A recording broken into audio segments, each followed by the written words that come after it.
Yo, what up? You know what it is. It's your boy AJ Francis reporting to you live from New York City, the birthplace of hip-hop. And I'm telling you that I'm only tuned in with Tru Heel Heat Wrestling. Holla at me.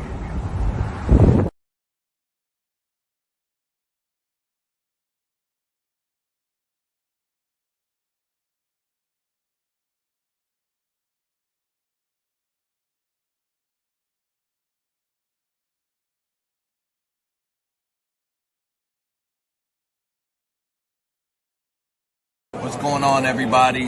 This is your former AEW World Heavyweight Champion. Once a champion, always a champion. Swerve Strickland. Whose house? Swerve's house. You're watching Tru Heel Heat podcast.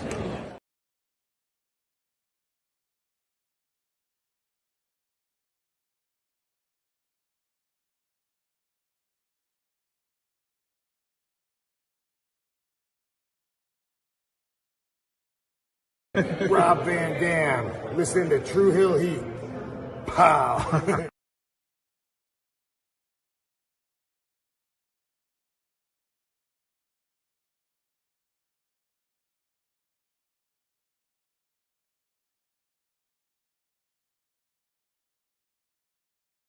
All right, hello, Tru Heel Heat. I'm the AEW World Champion, MJF. Just in case you're deaf, dumb, blind, stupid, or since you listen to this podcast, or you're listening to Tru Heel Heat, and I apologize for that.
Did you like the show?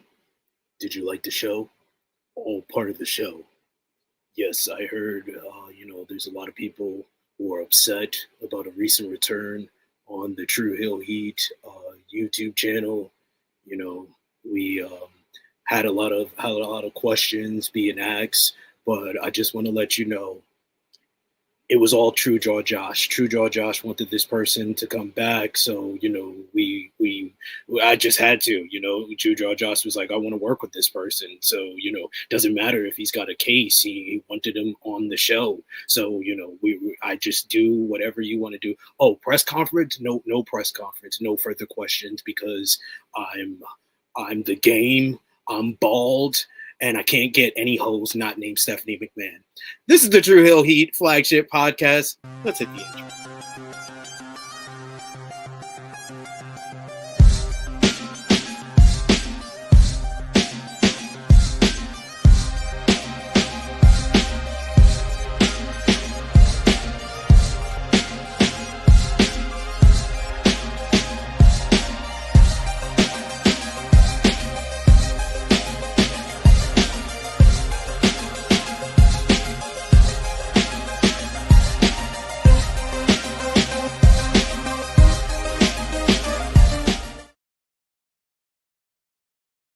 Hello. It is me, your Tru Heel Phenom SP3, and we are live on the Tru Heel Heat YouTube, Facebook, and Twitter for a Tru Heel Heat 341 Bestiality over Morality, discussing the latest wrestling news, including Brock Lesnar's shocking yet controversial return to WWE, WWE PLEs going to ESPN in 2026, MVP and the Hurt Syndicate getting heat backstage in AEW and their dislike for Speedball Mike Bailey, recap of this week in wrestling with WWE SummerSlam Nights 1 and 2 featuring Seth Rollins cashing in Money in the Bank to win the World Heavyweight title, Brock returning to WWE and attacking John Cena, SmackDown featuring John Cena versus Logan Paul being set up for Clash in Paris, Raw on Netflix featuring Rollins and The Vision laying out Roman Reigns, CM Punk, and LA Knight, NXT Evolve, GCW with a full slate of events last weekend, TNA Impact, AEW Dynamite featuring MJF screwing over Mark Briscoe, ROH TV, NJPW G1 Climax 34, Week 3, featuring Yuya Uemura and Roye Ulloa with an instant classic. Plus, you had Stardom 5-Star Grand Prix Week 2, CMLL last night in Arena, Mexico, and our best of the week. And to talk about all of that, of course, I am joined up with the good brother himself, True Jaw Josh. How are you feeling? How's that bus feel? I would say about that intro, they deal them, I'll play them. That's all I gotta say for that.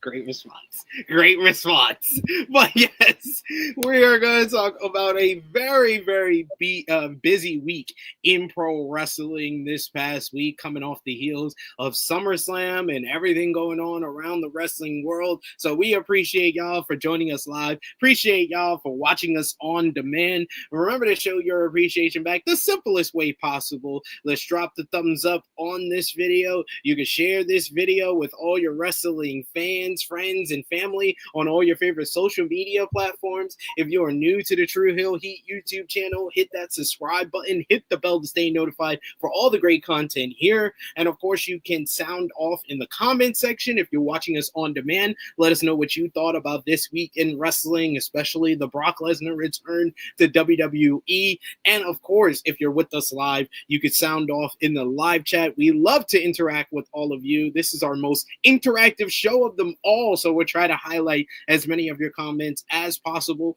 But of course, if you want your comment read out on screen, if you want to show your support to the Tru Heel Heat YouTube channel and everything we do here, especially our flagship podcast every Saturday talking about the entire world of pro wrestling, you can do so with a super chat donation.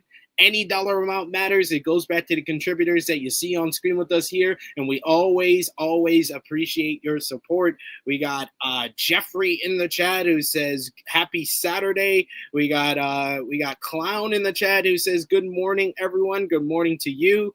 Vala was shocked by the title of today's show, saying what? He says, please tell me you know what bestiality actually means.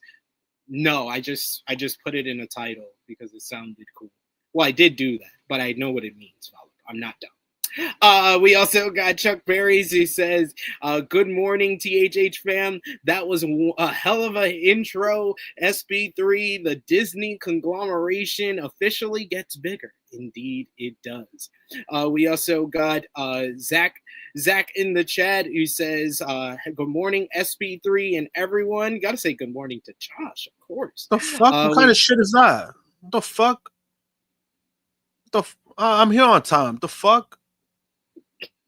What kind of shit is that? He only saw me in the cold open. Maybe it was that. Maybe he didn't know if anybody was going to be outside. No, he saw me on the screen when he wrote that.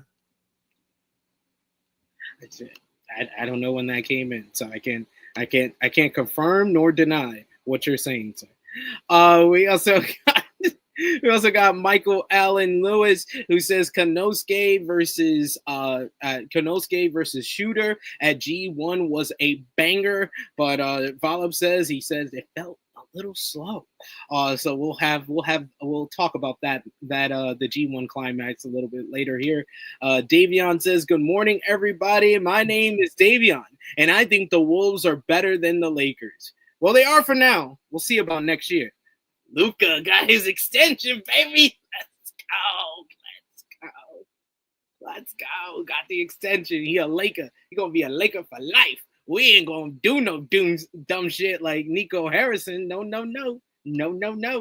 Power Driver Finisher says, "Good morning, y'all." We got him specifically saying good morning, Josh. There you go.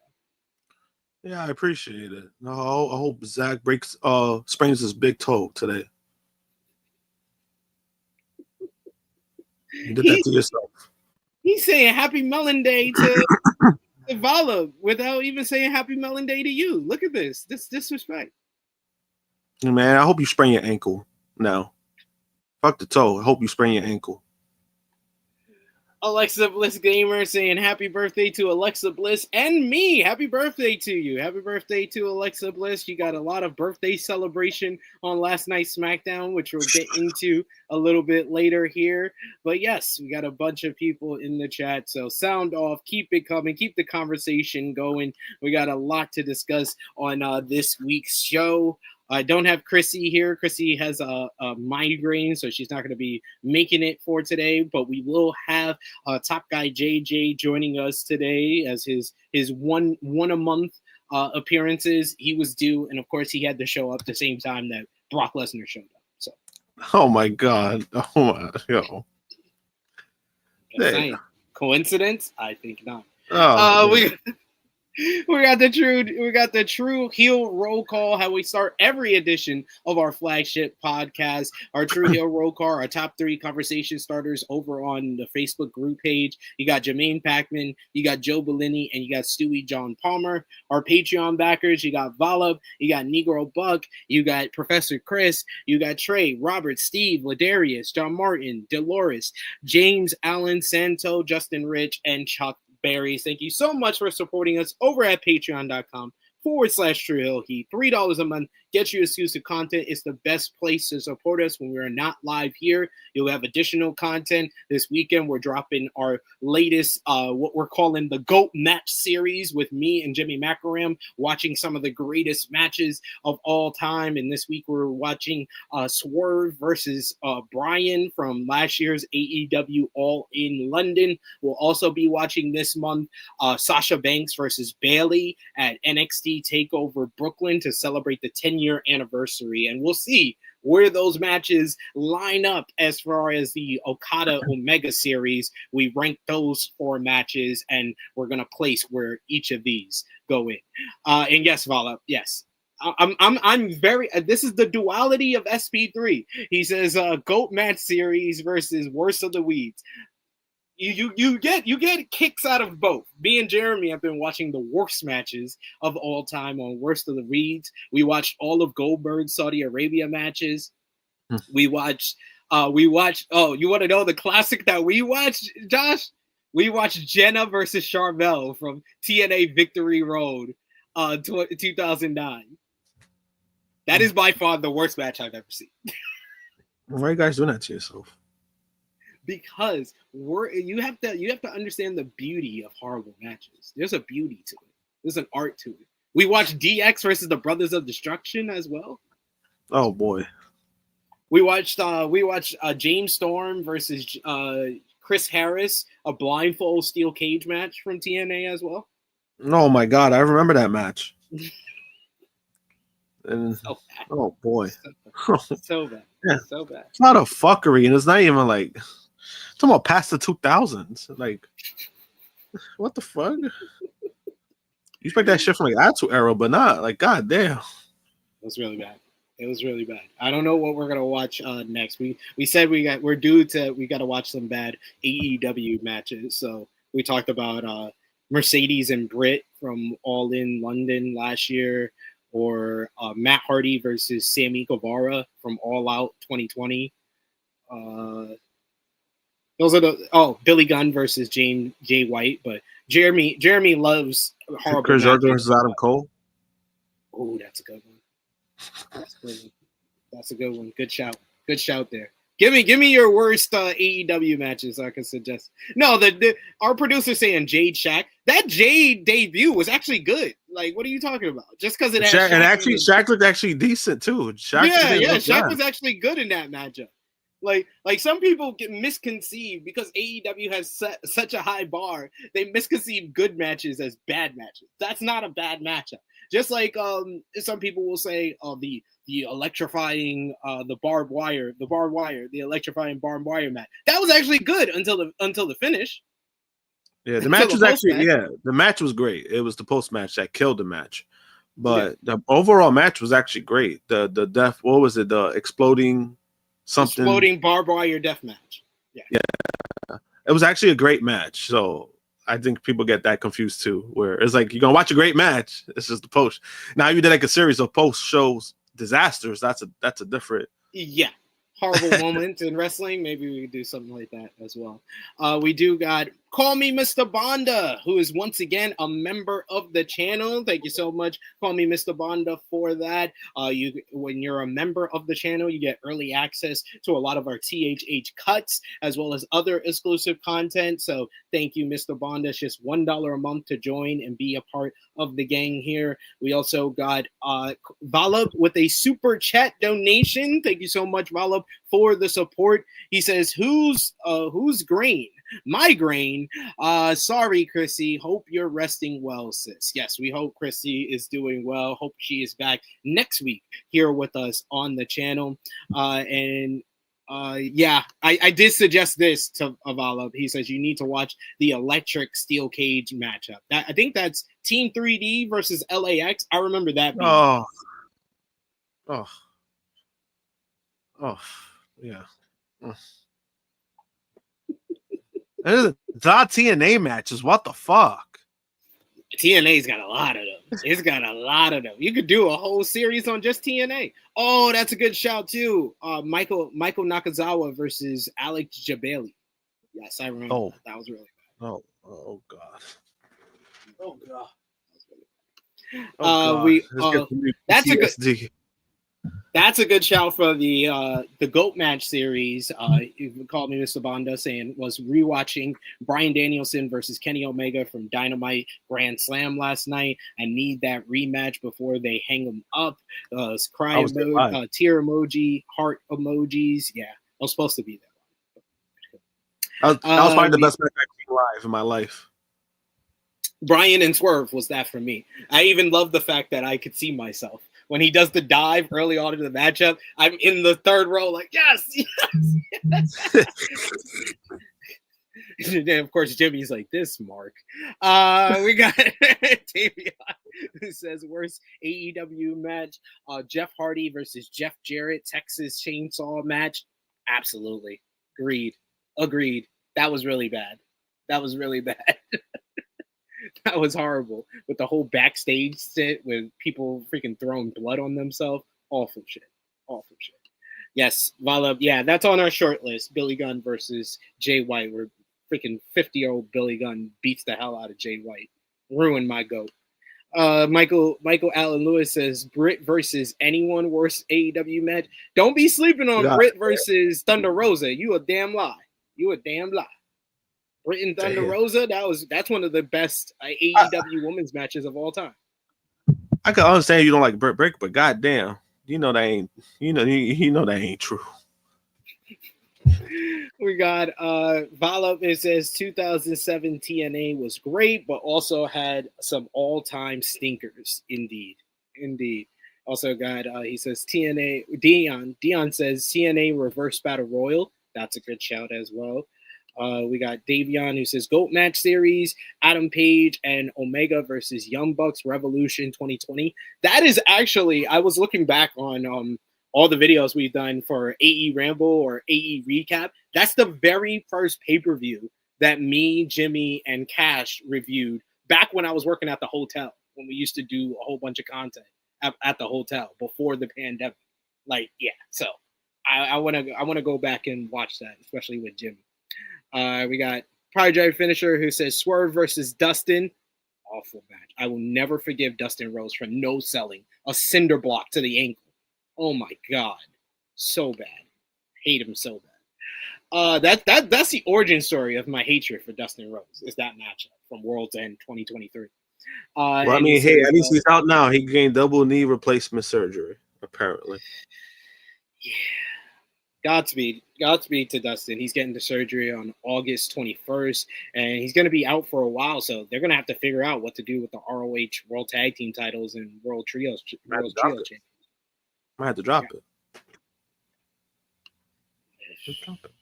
Just drop it. Just drop it. Please. Double knee surgery? Come on. You got to drop it, bro.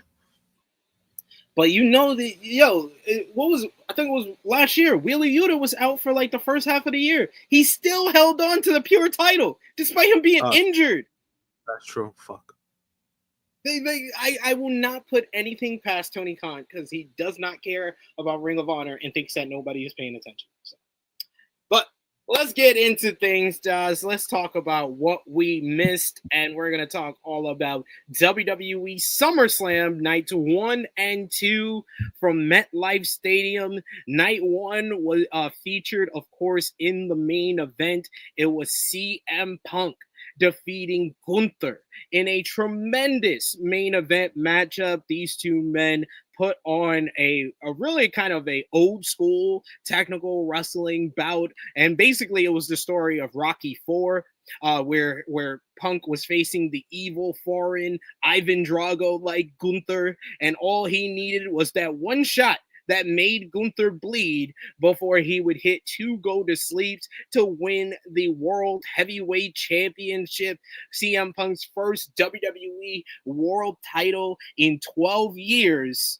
But unfortunately, it did not last very long because the music of Seth Rollins would hit in the post-match, and he revealed that his knee injury was all a ruse. He comes down to the ring, he peppers Punk with shots with the briefcase, he cashes in officially and completes the ruse of the century as he stomps Punk's head into the mat, and he won the World Heavyweight Championship. Seth Rollins revealing that the knee injury was all a work all along, as we all suspected, except some people who really didn't want to give up the hope that they were telling the truth, but we kind of knew they weren't. But yes, we get a world heavyweight champion to close out the show with Seth Rollins' group and Paul Heyman.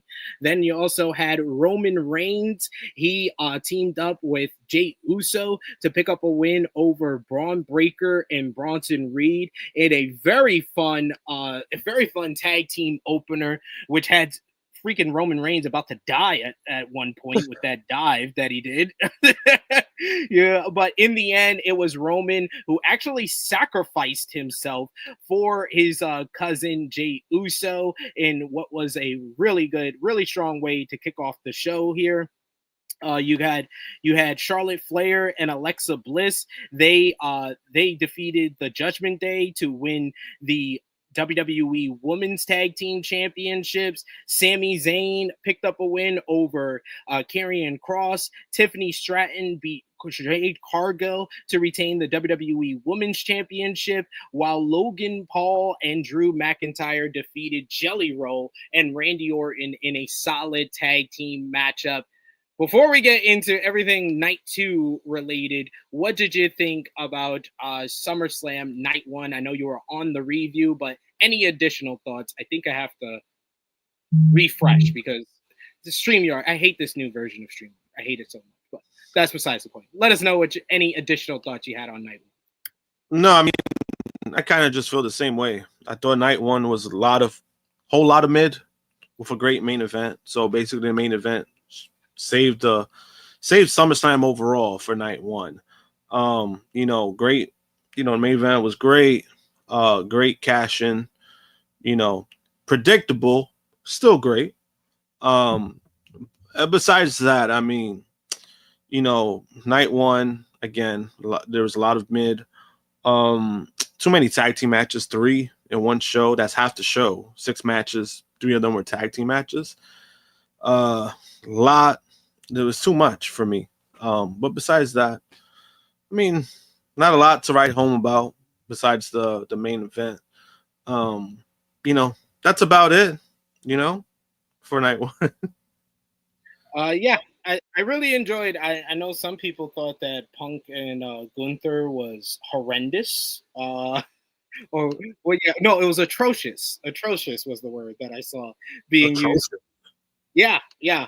That was Brian Alvarez of the Wrestling Observer Radio said that Punk versus Gunther was atrocious. He probably said it just because of the thought of what Punk used, what 2-3 moves, like realistically.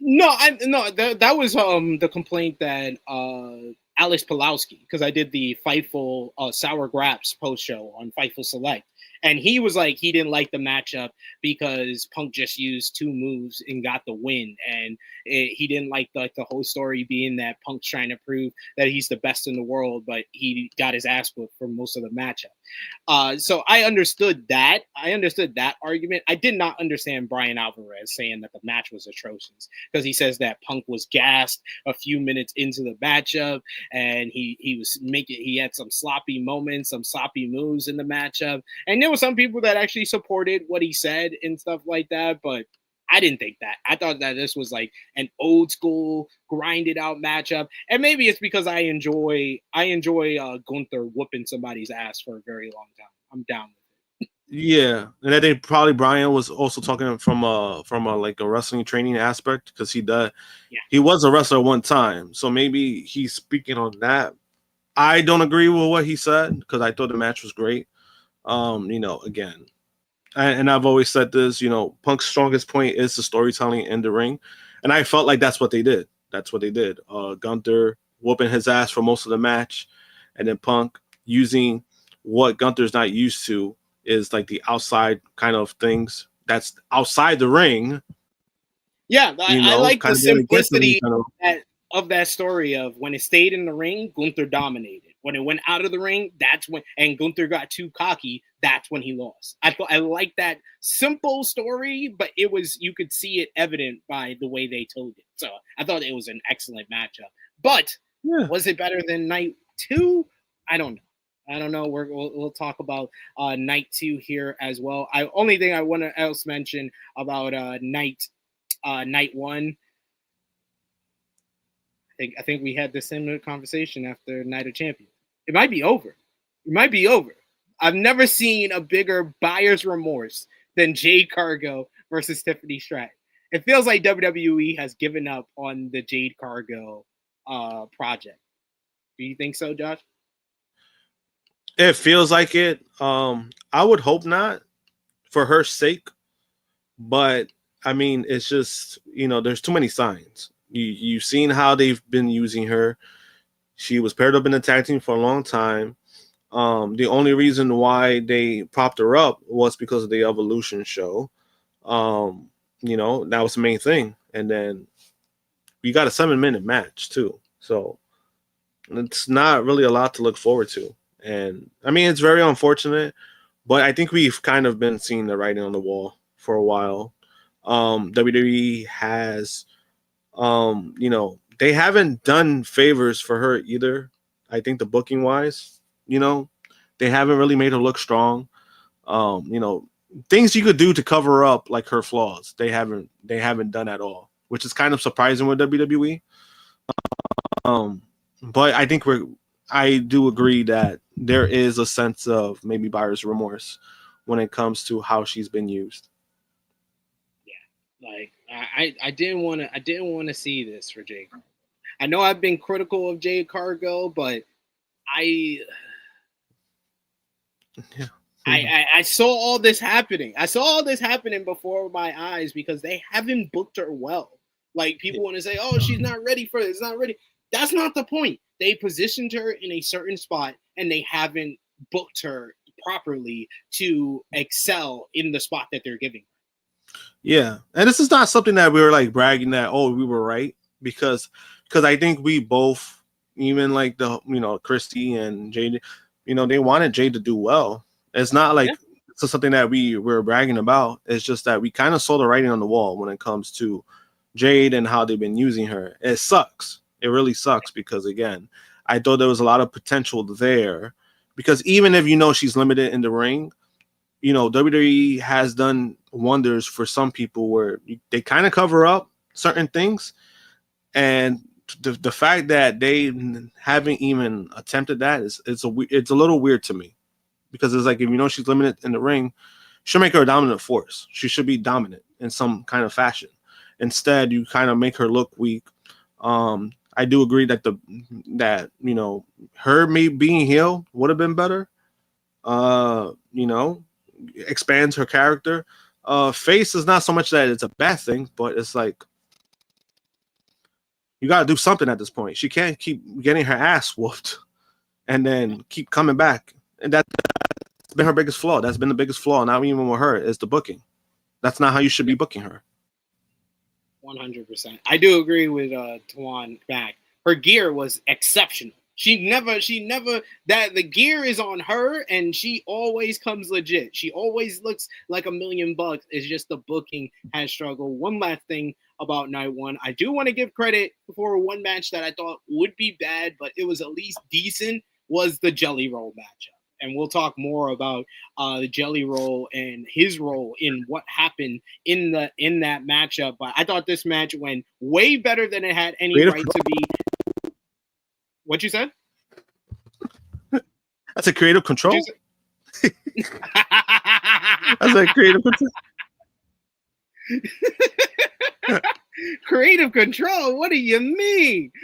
Jelly Roll, he looked good. Logan Paul was great in this matchup, especially that dive at the in the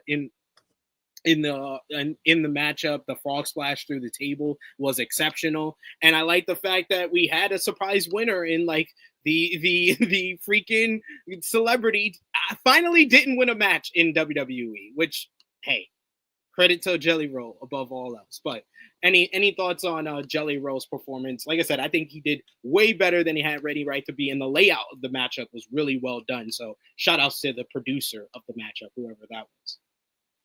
Yeah, I mean, I agree. Fun matchup. Nothing too crazy, but they did what they were supposed to do, especially that big spot that he took. The fact that he even took that, I mean, credit to Jelly Roll. I mean, credit's due, and that was for him, like that. I mean, that's pretty big. The fact that you decided to lay down the table and then take that spot, it's cool stuff, And I think with celebrities, again, I'm not too big on I don't hate celebrity matches. It's kind of one of those things where I become numb to, and it's like if WWE does it, they do it. But I think what I appreciate is when people, these celebrities, when they give a shit. When we see Bad Bunny, he gives a shit. You see somebody like Jelly Roll, he clearly gave a shit of what he was doing, and I say that in a complimentive way. And I think you appreciate that. You seeing that, like knowing what they had to go through, and they want to do the same thing. You could always appreciate that. That is very well. Good pun there by Greg Carter II. Creative con roll. We got Davion who says, I picked he should have put control with the T, but it's okay. Davion says, I picked Dear Drew and Logan. We also got Vala who says, I had no issues with most Malone. Not Post Malone, but Most Malone.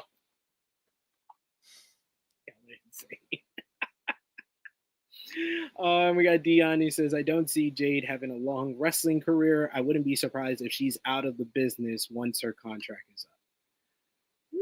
I can see it. Same. I can see it. Yeah.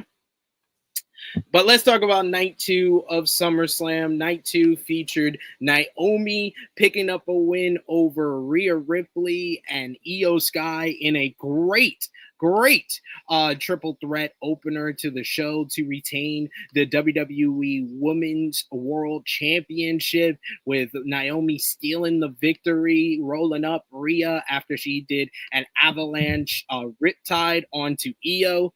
Then we had one of the most outrageous yet spectacular matches of the calendar year for WWE in the 6-May TLC matchup with the Wyatt Six picking up the win over Street Profits, DIY, the Motor City Machine Guns, Fraxium, Andrade, and Ray Phoenix. This was insane. Had some of the craziest bumps you would see ever. The Spanish Fly, most notably, through the two tables to the outside, and Candice LeRae freaking killing herself for this damn matchup before the Wyatt Six retrieved the titles in this spectacular matchup.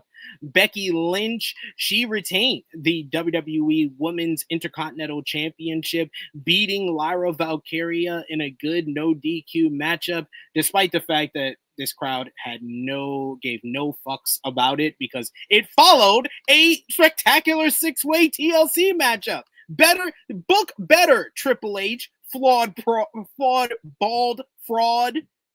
Damn it, man. Doing my goat like this. Don't do my goat like this.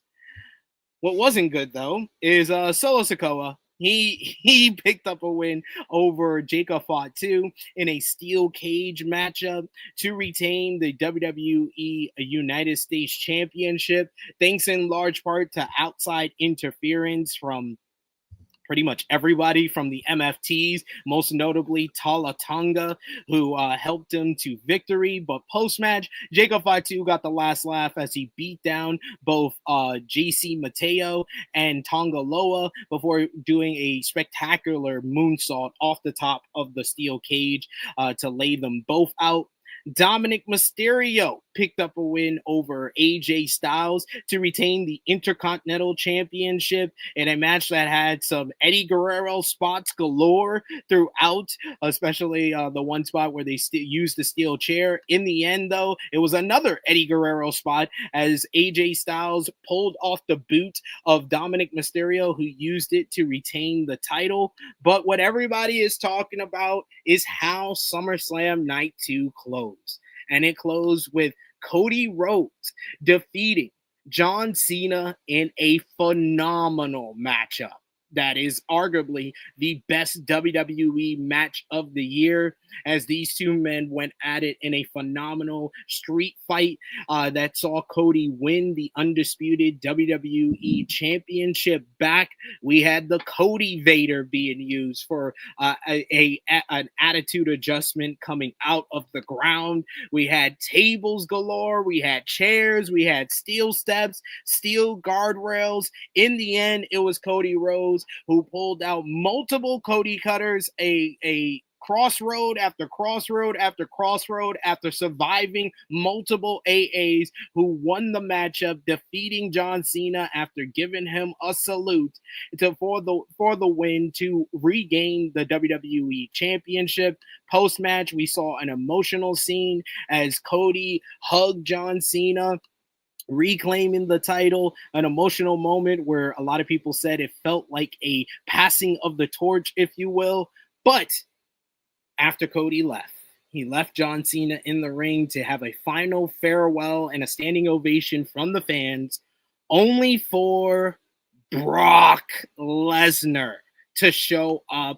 Brock Lesnar making his return to WWE and coming back and laying out John Cena with an FU. He got an enormous pop, by the way. We should mention that. If there was a roof on the MetLife Stadium, it would have went off like crazy.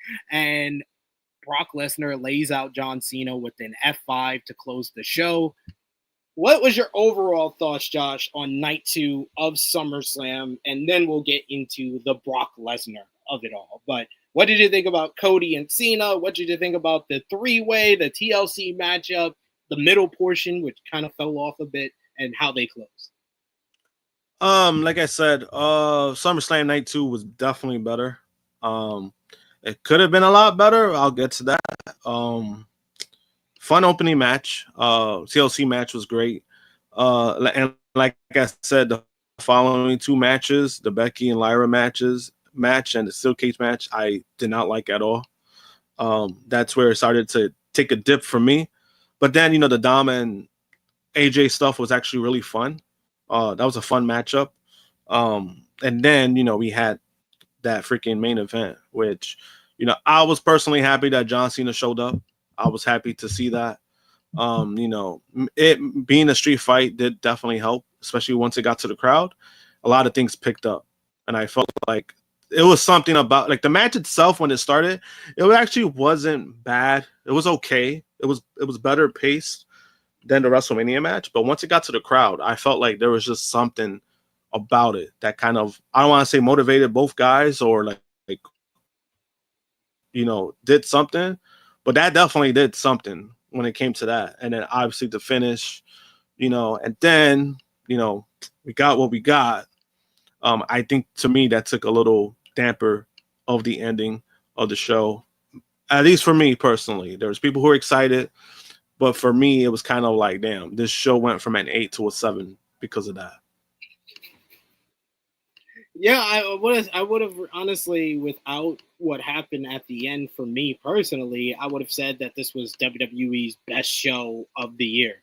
I think that, you know, Elimination Chamber is probably still got that top spot, and that was only like a 4-match card, but it has the big heel turn. But man, the way John Cena and Cody Rhodes went out there and performed, that was an all-timer. That's one of John Cena's best matches ever.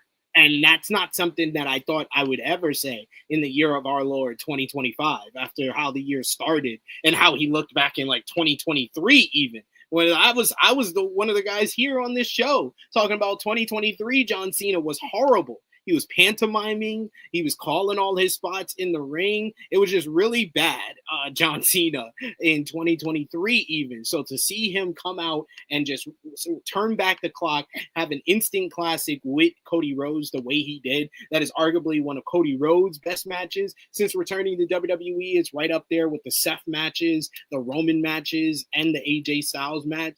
So, like, man, I got to give it up to both guys. And yeah, if the show ends with Cody Rhodes and John Cena raising their hands, the passing of the torch moment, I'm saying that, you know, this is like a high 8, 8.5 for me out of 10 type of show. But your enjoyment of what happened after will vary on how you feel about the whole situation that Brock Lesnar has found himself in, or what do you feel about it? It really just tells me like how you feel about everything going on within WWE in regards to the Janelle Grant lawsuit, with how you felt about the ending of the show. But we got a couple of comments to feature here before we get more in depth on the whole Brock Lesnar situation of it all. You got Davion who says, proceed with caution. He says the TLC match was awesome. I just wish we had new tag team champions. I can understand. That TLC match was a spectacular car crash in the best way possible. I enjoyed the hell out of that. That would have been the match of the weekend if Cody and Cena didn't do what they did. We got Tawan. Yeah. Tawan says pacemaker Paul. Oh. Davion says that steel cage match was abysmal. Yeah, it's between the steel cage match and Sammy and Karrion Kross for the worst match of the weekend between the two nights. I'll go with the steel cage match just because it's like you guys had a steel cage match. Like you had a steel cage involved. And it was still a fucking stinker. We got Myron who talks about that. Says night 2 of Summer Scam fell off a cliff, starting with Becky and Lyra match. I thought Becky and Lyra was a good matchup, just in the wrong spot, wrong time, wrong spot for them to be in. If they had the same matchup on night 1, we would be saying that night 1 was better than it was, and it would have had not have to follow that spectacular car crash of a TLC matchup. So that's just bad match placement by Triple H, in my opinion. Yeah, I would say, I was gonna say, like, I kind of agree with that. Maybe it's just that for me, I think a different night and then shorter time, I think it definitely would have helped the match. Shorter time, definitely, in my opinion. Dion says, I noticed with Lyra, 25 minutes is a little long. Dion says, I noticed with Lyra on Sunday with the zip ties coming undone and putting it back on, but I've seen it on WWE, AEW, Indies, that a lot of the current wrestlers aren't good at calling audibles. Yeah, it's true. not everybody's going to be good at calling audibles and kind of improvising, but that was just one of the more notable ones, though, to be fair. But, yeah. We also got Call Me Mr. Banda with a super chat donation. Thank you so much, good brother, for the support. He says, Old Man John's heel run, ? She. I saw somebody ask this question, so I'll ask you. Is John Cena's heel run one of the worst of all time? One of the worst of all time? I would say so, just because of what, like the moment itself. I don't think it was the worst. And if somebody did ask like if it was the worst, like heel, I was like, absolutely not. It's definitely not the worst. This year is definitely, I think, it's WWE's biggest blunder. I would say, like the follow up, I would say is WWE's biggest blunder. But do I think it's one of the worst? I would have to see a big list of worst heel runs. This one could be up there just because of the significance of it, of the moment itself, WrestleMania, and then what we got after. It's a good argument. I think in retrospect, it will be seen. People will talk about this like how people from our generation talked about the Austin one, because the Austin one was more of like financially, business wise, it did not pan out and it did not do well. But if you go back and watch it, he was entertaining as hell as the paranoid heel. He had a lot of great moments that are like in the Austin highlight reel as some of his best character work that he ever did. But like John Cena is like the exact opposite of that, where business wise, it did great because it's John Cena's retirement tour. But quality wise, I don't know if this has a lot of replay value.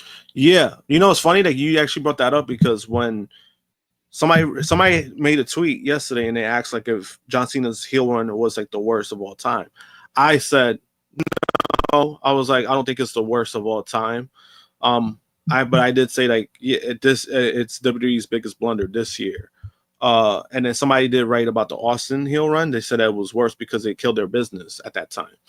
I said that the creative itself, I said actually wasn't bad of Austin being heel. Like it was entertaining, but it really cooled off the Attitude Era after that. Like it kind of just felt different.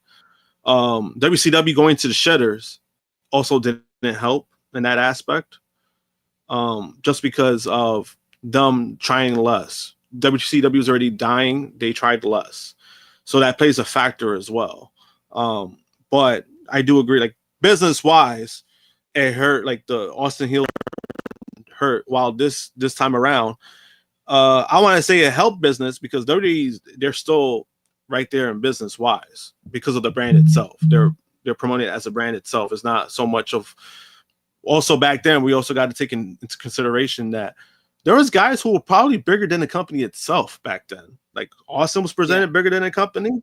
The Rock was presented as bigger than the company. DX was considered bigger than the company.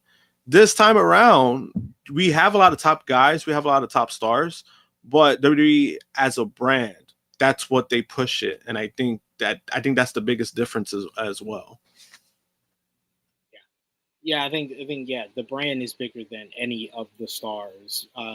And like at that time though, like WWE didn't have those guys that are bigger than the brand. Like Austin was there, but like you said, DX was done by like 2001. And Triple H by himself is not as big as the brand. I've said it once, I'll say it again. Triple H may be the most overrated wrestler of all time. He worked with the two biggest stars of the generation. Like that is why he gets propped up the way that he does. But like, yeah, they just made bad moves. It was the wrong time to have Austin turn heel, especially with The Rock going away to film a movie. You needed Austin to either be the babyface, and if you're not going to do Austin as the babyface, if you want Austin to be the heel, then you turn Triple H babyface.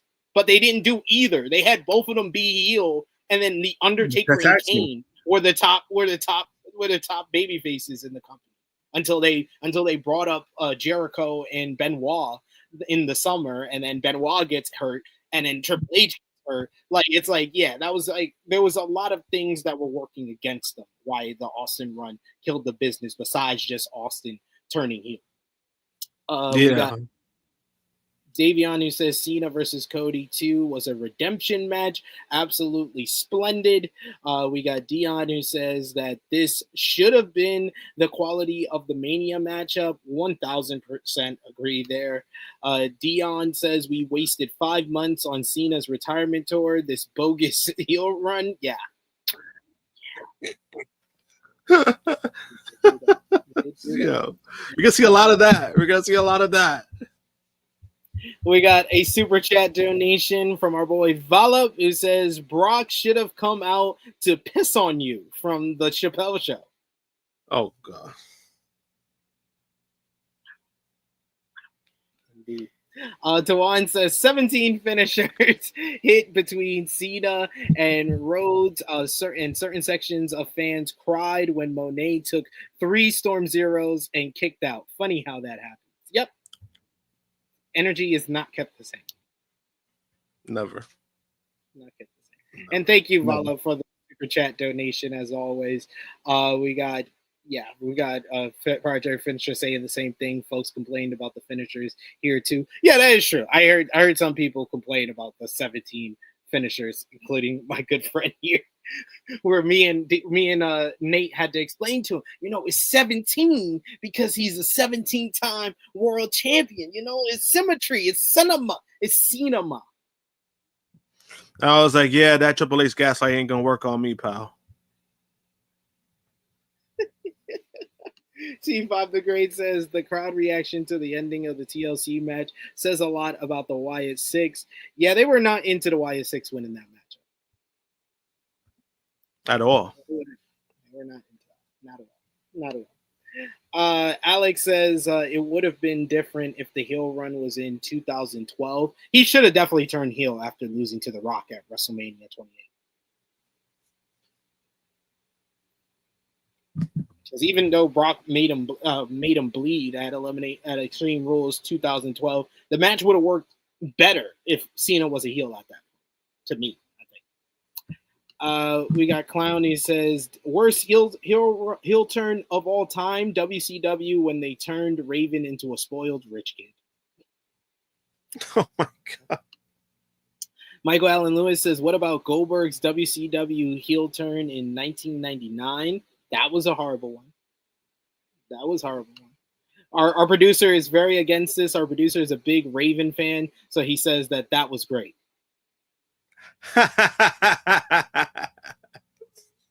Yeah. Valo says Triple H is a gimmick wrestler. He always had to have gimmick matches. That is true. Triple H's best matches are always gimmick matches. I think his best match without a gimmick is probably Bryan at WrestleMania 30.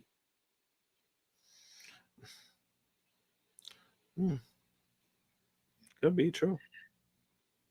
We got, and then finally we got Michael Allen Lewis, who says MJF's tofu comment about Jay White fits Triple H so much better. Who is Triple H without Regals, China, HBK, DX, or Stephanie? He's Dave Taylor. Dave Taylor. Oh my God. Sorry, Dave. Sorry, Dave, catching the stray here. But let's get more in depth with this whole Brock Lesnar return. Why don't we? True Josh, as previously mentioned, Brock Lesnar made his return to WWE at SummerSlam after the main event that saw Cody Rhodes defeat John Cena to regain the WWE title. Brock came down to the ring, and after a few moments of standing ringside, he entered the ring and hit Cena with an F5. PW Insider reports that WWE flew Lesnar into New Jersey on Saturday night and took steps to hide him all day. They add that even some WWE writers were kept in the dark about Lesnar's return. Lesnar last appeared for WWE at SummerSlam 2023, losing to Cody Rhodes. Lesnar has been surrounded by controversy since the Janelle Grant lawsuit in 2024, which included an unnamed talent that the Wall Street Journal later reported was Lesnar. Lesnar then was named in the amended Janelle Grant lawsuit. The lawsuit led to Vince McMahon's exit from WWE and squashed plans for Lesnar to return to the promotion in 2024. PW Insider has more information on the status of the lawsuit and if Lesnar is still named. The lawsuit was originally filed before the U.S. District Attorney in Connecticut and is currently still active. No settlement or decision has been filed, and the last update was from July 1st, as WWE and McMahon tried to move things into private operation, as Grant's agreement with Lesnar, with McMahon says is possible. Grant wants to keep it in public court, though.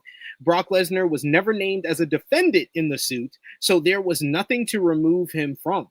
He is, however, still mentioned among Grant's allegations. The allegations are the same and were never removed. So Lesnar has returned to WWE without this situation being completely resolved. It was noted by Dave Meltzer on the Wrestling Observer Radio that WWE legal cleared Lesnar 4 weeks ago.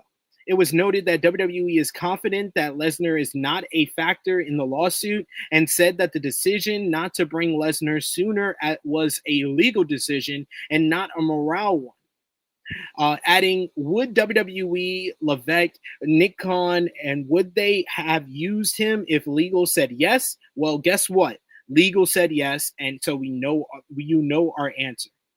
Meltzer noted that either WWE is confident that things are going to operation or going to be settled, in which case Lesnar would not be a factor in the lawsuit, or someone had a change of mind. He also noted that Lesnar was always under contract and getting paid, and that he was never suspended by the company. He was simply not used for legal reasons. Some fans led to believe that Lesnar has been cleared of wrongdoing in terms of the lawsuit, but as Fightful Select reports, that is not the case. In Lesnar's case, cleared appears to refer to the fact that they cleared him to appear on WWE TV, but he is not yet necessarily off the hook in terms of Grant's case. According to the site, Grant's legal team expects that more information about Brock Lesnar, who was referenced in the lawsuit as WWE and former UFC star, and later confirmed in the amended lawsuit, could come out during the discovery process. The lawsuit alleged that McMahon offered Grant as a bargaining chip to Lesnar to re-sign him back in 2021.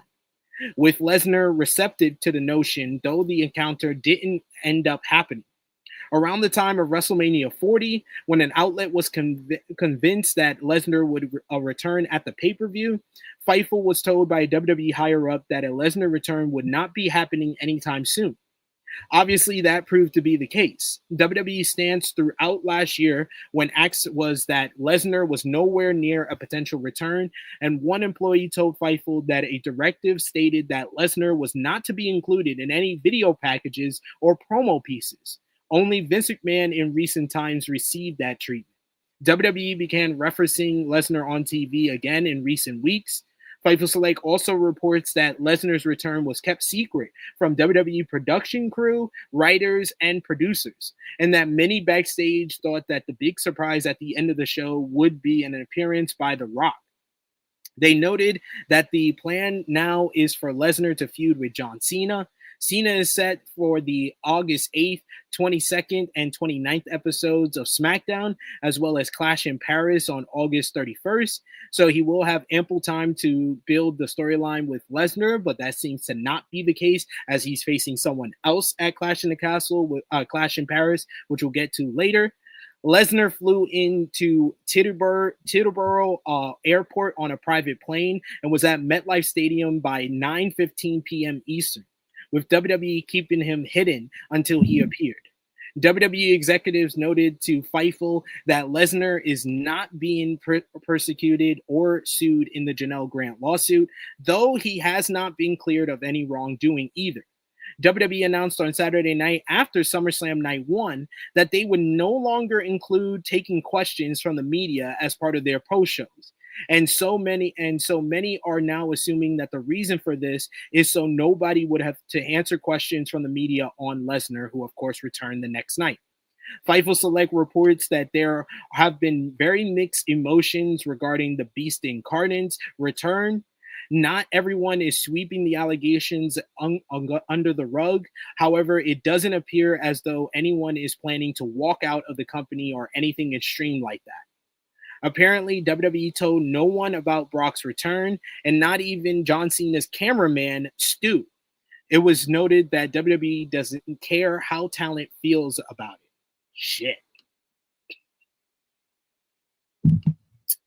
So that's the most part. That's one half of this whole Brock Lesnar fallout and all the controversy surrounded his return. So since we're talking about Brock Lesnar and people that are on Brock Lesnar's schedule, we are also joined by the third member of our team, our panel on today's flagship podcast. He is the Tru Heel resident alcoholic himself, Top Guy JJ. How the hell are you, Top Guy? Did you not? I thought you saw my headliner, and I thought, damn, I thought being late, I'd have missed this. I came right on time. Yep, you came right on time. We timed it perfectly so you can talk about this. And first of all, what's up, Josh? What's going on, man? How you doing? So you came in. So you tried to come in late on purpose while still showing up on time for the broadcast. So I try to kayfabe it, but I definitely didn't do this on purpose. I just wasn't told about the 10 o'clock start. I just wasn't told. They probably shared it in messages amongst themselves and just forgot to add me to it. Yeah, that's on Krssi, because Krssi was the one who asked if we could start at 10. And then she couldn't make it because she has a migraine. So she didn't never put it in any of the chats you were in. So that's my bad. I should have. Yeah. So I'm in the Top Guy JJ. That's in the Top Guy JJ Sucks chat that I'm not a part of. And they just decided to just have that conversation and just be like, don't tell the guy that has the Brock Lesnar Tru Heel Heat schedule. Please get that moniker off of me. I don't think you want that anymore. So I do not want that moniker on me at all. And sir, on the channel, I have been a much more frequent. So so that label, could probably, I can't even say Tribal Chief because you got CM Punk. You got CM Punk. Okay, I'll take that, even though I'm not the biggest CM Punk fan, but I'll take that. I'll take that. At least he's not under some this whatever the fuck he's going through, this trafficking thing. Yeah. So yeah. At least CM Punk is not dealing with that. So we're here, and guess you read it perfectly as I popped in. Like, your timing to fuck with me just seems to just be impeccable 8 years later, and it's crazy. We're coming up on the 8-year anniversary. 8 years? 8 years? Yes, 8-year anniversary. And just pick the right time. Just be like, hey, I'm gonna fuck with this guy today. And just have him come in right when we're talking about this bullshit. It's great. It's great. It's fucking great. So what was your reaction to Brock's return, and what do you think about all this fallout with the fact that WWE didn't want to let anyone know and doesn't care how anyone feels about it? I know it's gonna sound like cap. And I wish that there was I wish I had a Ring camera that I could have had on my reaction to when this happened. I didn't really have one.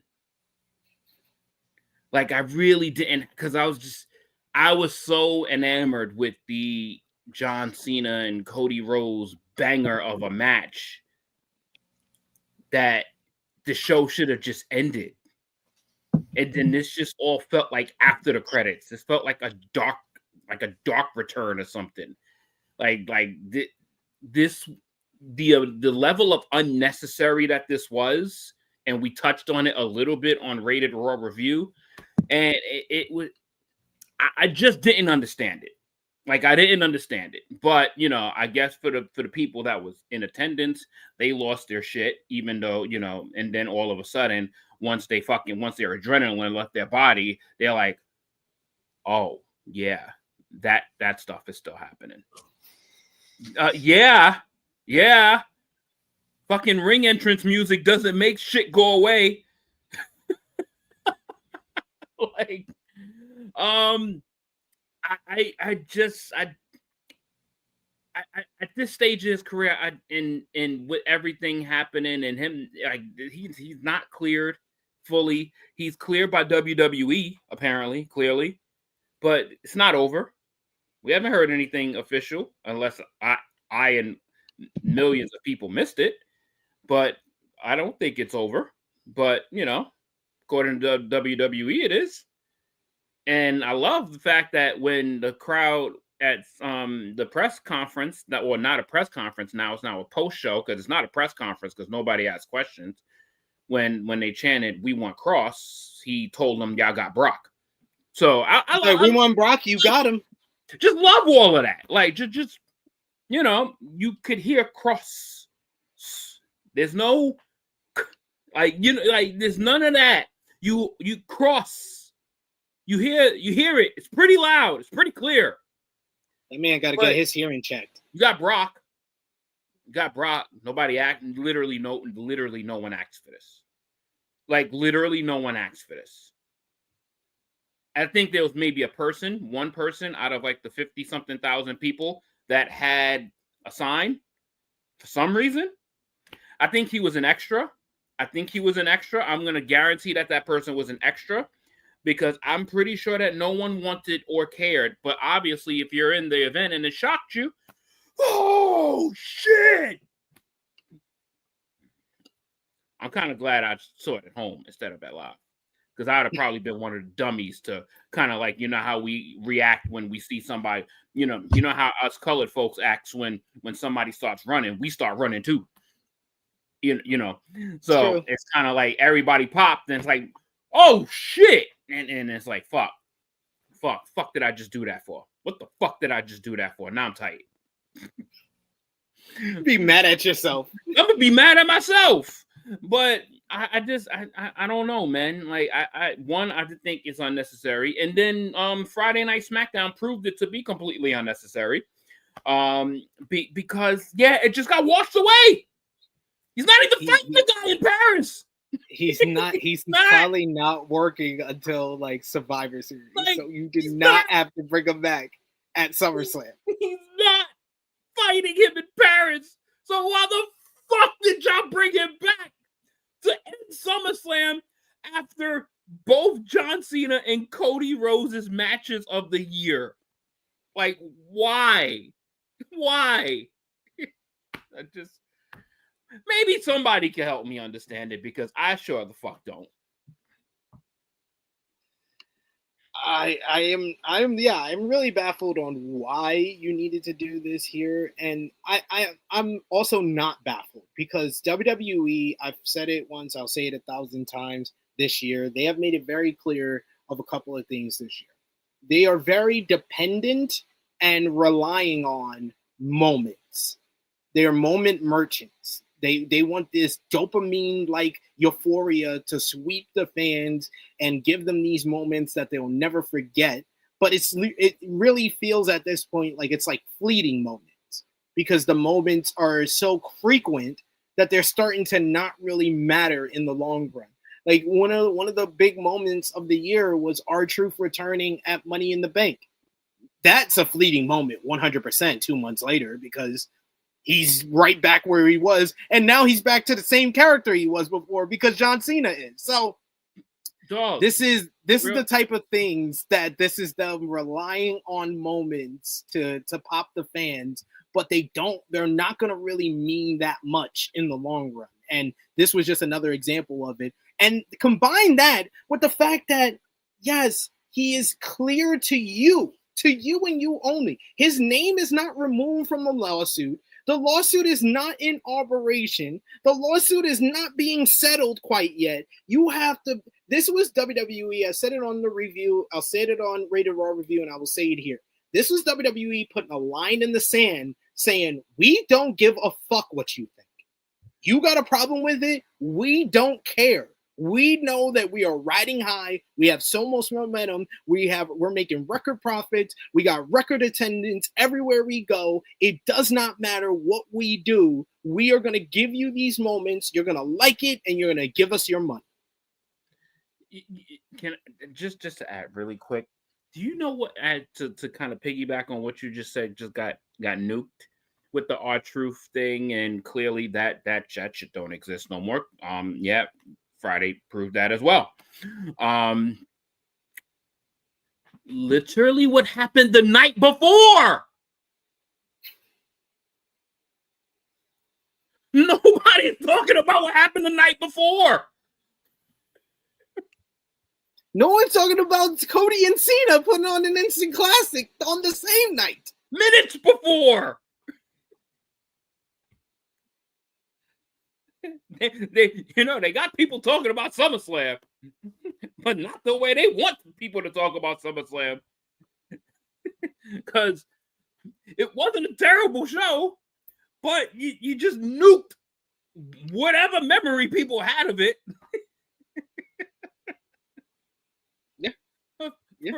For 60 seconds. You moment hogs.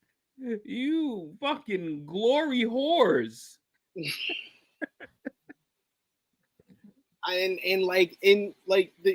So Brock, let's make this clear. I'll make a couple of things clear, and I made this clear on AE Ramble because, of course, Jimmy Macaram feels differently about this than most of us do. Brock, in the lawsuit, there's no allegation saying that he raped anybody, because I know that was something that was said in our chat on Thursday, saying that Jimmy was being a rapist sympathizer and stuff like that. And I know there was some people online that got offended and say, oh, you shouldn't say that about him. That's not what's being alleged. So just to make that clear, Brock is alleged to be complicit of sex trafficking. Complicit meaning that he was going along with it, that he knew what was going on, that a woman was being used as a bargaining chip in his negotiation for his contract. Did he do anything with the woman? No, that's also been confirmed in the lawsuit. He didn't. He wasn't able. He got too drunk and he didn't show up. She came to his building, but there's no confirmation that he actually met with her. But being complicit of sex trafficking should be enough to stay away from him for a little while longer until the case is settled. For all we know, Brock could be innocent of everything. But the fact that it's an active lawsuit is the issue why a lot of people, I saw somebody in the chat saying people crashing out about Brock's return. No, I think people are just emotional about it because it is an active, ongoing lawsuit. That is the whole crust of an issue why a lot of people have an issue with this. Jimmy, for all that he said and for all that stuff that I didn't agree with him about. He did agree with the fact that he doesn't want to see Brock Lesnar, but that's mainly because he doesn't want to see Brock Lesnar in 2025. He's like, I've already seen everything I could possibly see with Brock Lesnar. I do not need to see Brock Lesnar to have another matchup with John Cena, or another matchup with Roman Reigns, or another matchup with Seth Rollins, or another matchup with CM Punk. I know there's people that's like, oh, I want to see Brock versus Gunther. I want to see Brock versus Braun Breaker. Do we need to see that? No. I don't. Is that going to happen? Probably also no. So. People know how selective he is of who he competes with. Yes. Watching stuff. We will get into that. We there's more to this Brock Lesnar story that we're gonna get into on this show. Don't you worry.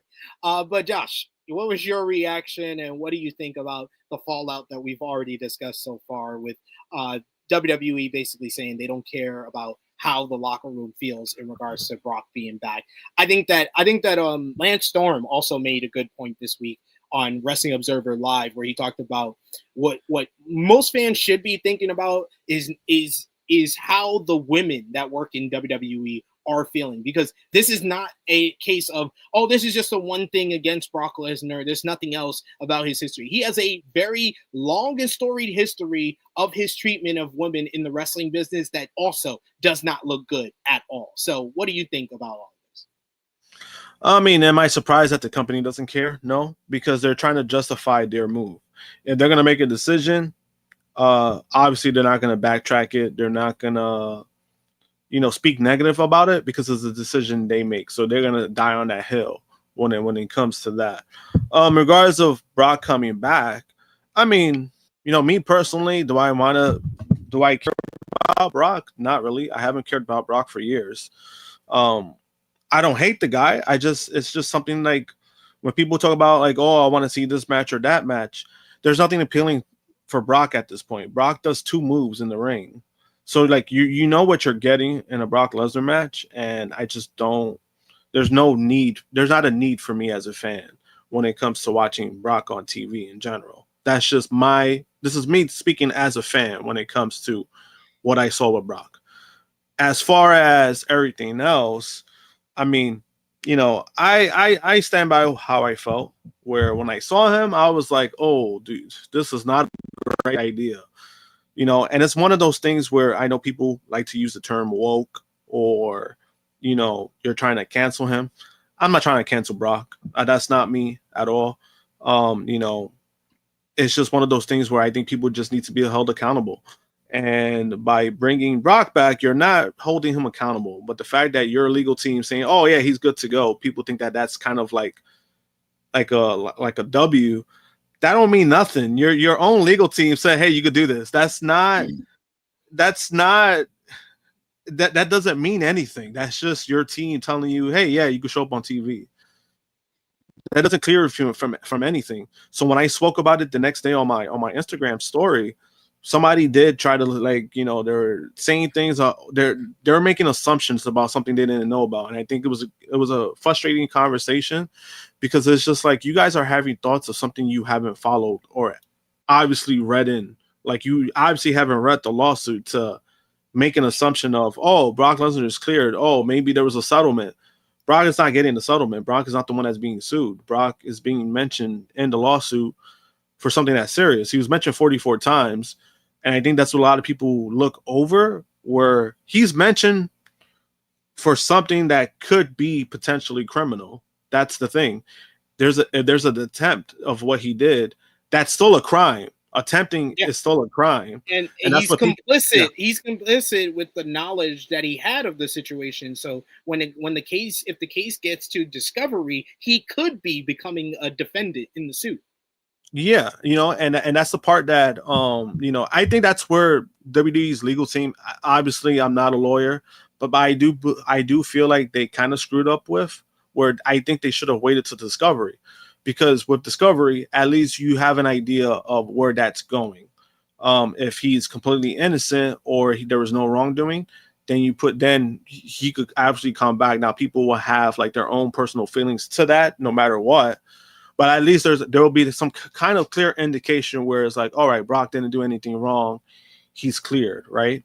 Now, when it comes to like what is actually being said, Brock, in those text messages, it did show he was aware of it. Not only aware, he was going along with it. And the fact that there was an attempt and it didn't happen because of his own wrongdoing, meaning he got drunk and it didn't happen, that doesn't really clear him from anything, because there was an attempt there.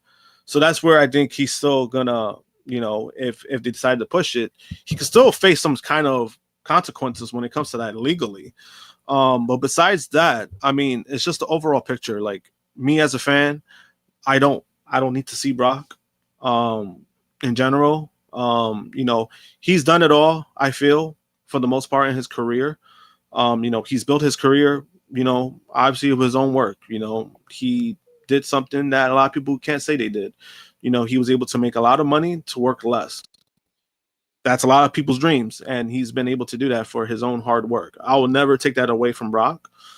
But besides that, 2025, I really don't need to see him. And the fact that they brought him back at this moment now, it's not a good look. And I think that's where people need to kind of realize, like, they need to put their fandom down and realize this is why people are upset.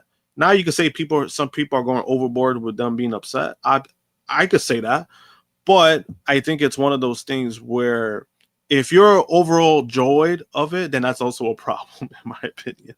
So it's kind of like, it could kind of go both ways. You could be upset, somebody being upset about that, but then it's like, you're happy that he's back without really seeing why it's a problem.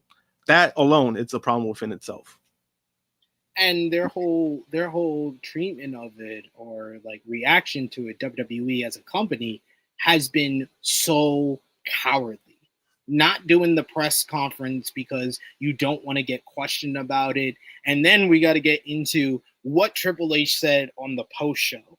Triple H, after SummerSlam went off the air, he shared his thoughts on Brock Lesnar's shocking WWE return at SummerSlam during the post-show event. On Lesnar's return, he says, "My reaction was exactly what I thought it was going to be, which is if there had been a roof on this place, it wouldn't have been there anymore. The dynamic in the room, if you want to say, but that the dynamic in the room changes when the beast is here. And seeing Brock Lesnar come back, anything you thought was happening sort of all goes out the window, because the factor of Brock now just changes that dynamic so incredibly and makes it unpredictable. So yeah, just incredible to have him back." On having conversations about ideal opponents for John Cena during his retirement tour, Triple H also said, "Yeah, I think as you're going to doing this, you have an infinite number of dates on John Cena. So you have that number of big matches and big moments and incredible things you want to do, and you want to get to the majority of them. You can't get to everything, but as I said in the beginning, sort of for me, this is John Cena's wish list. It's him writing the last chapter of his book." And I think people saw a conversation with us where he said we have to screw it up pretty badly to ruin his career. But it's not about that for me. It's about John being able to go out the way that he wants to write his chapter. I know that, like, as an opponent, as a performer, I know what it's like for everybody to feel that. And I think for John to be able to do what he wants to do, one of the very first things I said to him was, "Who do you want? Who do you want? And how?" And we're going to work through that. So basically alluding to the fact that John Cena asked to face Brock Lesnar during his retirement run.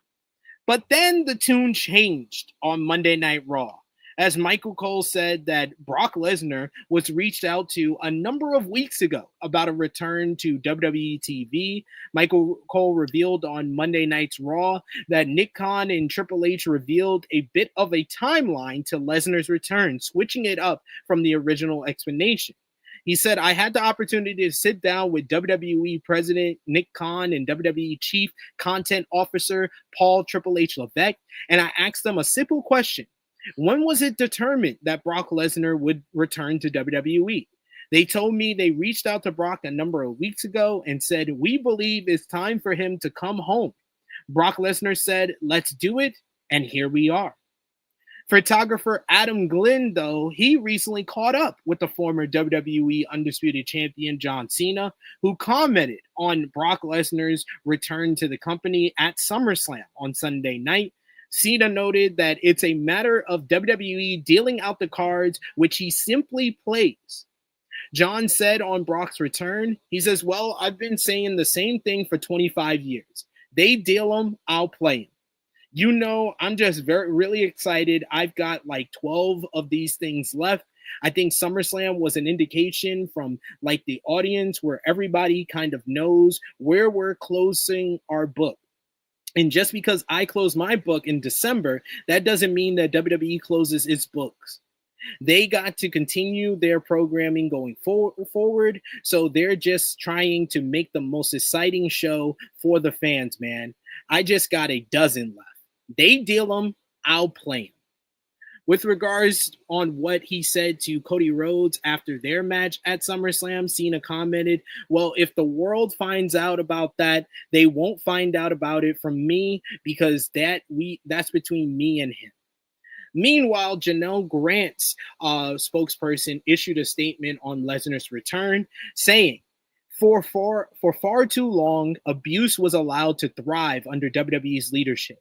Instead of righting this wrong, WWE has done nothing to ensure those responsible are held accountable. This attempt to sweep misconduct under the rug will backfire. We look forward to the full set of facts, including those about Mr. Lesnar, coming out in a court of law where they belong. But in the meantime, we refer you back to Janelle Grant's updated complaint, which outlines in detail the abuse she endured by McMahon and others while employed at WWE. So it sounds like to me that Janelle Grant's team is very confident that we're going to find out more about Brock Lesnar if this case gets to Discovery. In regards to John Cena and Triple H is the biggest coward piece of shit I've ever seen from leadership in any wrestling promotion ever.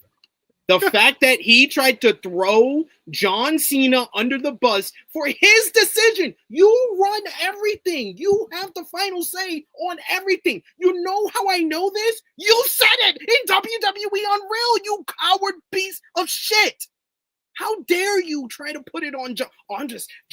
John just, I asked him what he wanted to face, and he told me this guy, so, I just give him what he wants. Like, I'm not saying that John Cena isn't complicit in anything regarding this. Like, he isn't responsible. He can say, that would be a bad look PR-wise for me. I don't want to verse Brock Lesnar. He could definitely say that. Don't get me wrong.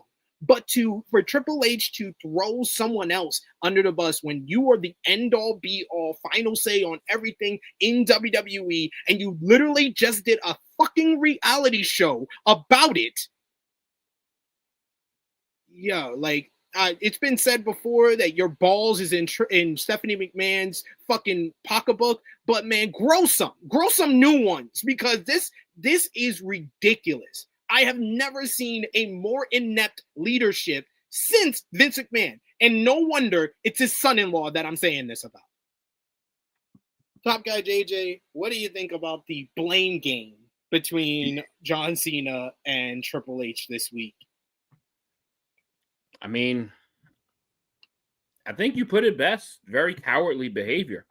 Very cowardly behavior. I mean, so now it's up to the talent on who they want to fight. Now it's up to the talent. Word? Deadass? So you saying that WWE talent has creative control? You deadass? like I didn't hear a big deal about that, like Mercedes. What are you talking about? In 2025 where WWE talent has creative control on who they want to fight, whether they are or aren't active on the roster. Like word? Like, I'm just finding this stuff out, I'm about to go to my bosses right now and just let them know how I want my ship to be ran, because apparently, it's not up to the COOs, it's not up to the big dogs, it's up to us. It's up to the talent. It's up to us guys. It's up to you, Josh, how you want this show to be ran completely here on out. Like, just call the shots, dog. SP, if you run the schedule, you know what? No, you don't run no schedule, nothing. Y'all tell me the schedule. Like, it's hilarious that people are just batting eyes over all of the inept behaviors. And mind you, they just handed you a 5 crappy episode series to let you know how much power one person has. And now all of a sudden it's what he wanted. It's out of my hands. And then you go and double down on the shit on an episode of Monday Night.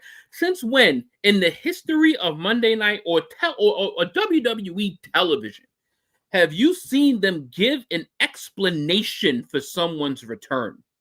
in kayfabe. Like In when? kayfabe. To me, this makes no sense unless John Cena said something about what Triple H said at the post show.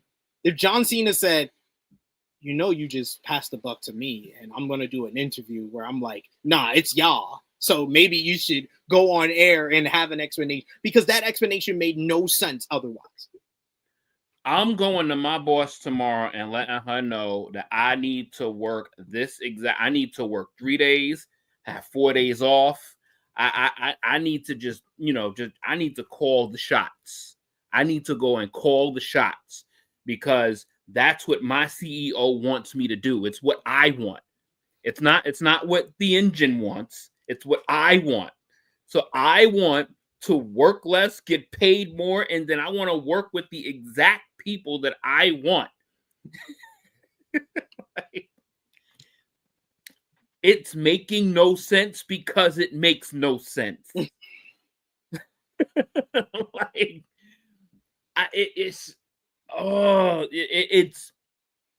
almost like hard to get mad at this because of how unbelievably stupid it is. But this is so up their alley, and he is literally just drinking the same Kool-Aid and the same steroid juice as his daddy. Because that's his daddy now. That's not even his father-in-law. That's his daddy. Because he is following the footsteps of his papa, but just in a different way. He's like a cooler version of his daddy. Like he'll spit water. He'll ask you, "Are you ready?" He'll ask you all that shit. He'll get in your mug and all of that, and he still has the genes of a professional wrestler. So he's a cooler presence of a papa. But we're getting papa behavior. He's the cool dad. He's the cool dad. To literally just eliminate people from asking questions on a press conference. Period. Like, period. just we don't let, and like they could have had a handful of media. That stage is big enough for them to have a handful of media people there to answer the questions in front of fans. You want to get really unreal, put those motherfucking people from the media there and have all those motherfucking fans there to respond to the shit that you're being asked. How about that? But nah. We need 75 square feet of space for like 3 cameramen when there's no action going to be happening at this press conference. You know, make it make sense. So, let's just eliminate the questions. Let's just mishear what fans are chanting. Let's just completely ignore what the fuck people are actually asking for. They're literally just telling you we're doing whatever the fuck we want and we don't care. All in tied to what just took place over this past week with them signing this nice lucrative contract that's just gonna squeeze more money out of the fans' hands. And there's gonna be motherfuckers that really pay for this shit. There's gonna be people that buy this shit because, I gotta see my WWE. I gotta see my premium live events. They gonna get that FOMO and they gonna fucking click $29.99 subscribe to this ESPN shit. Fuck! Now I'm gonna start watching tennis. Now I'm gonna start watching golf. I'm gonna start watching podcasts of people I don't even give a fuck about. Because now I'm paying for this $30 subscription. Now I need to fucking make the most of it because I'm spending $600 a year to watch some premium live events. People is gonna do it.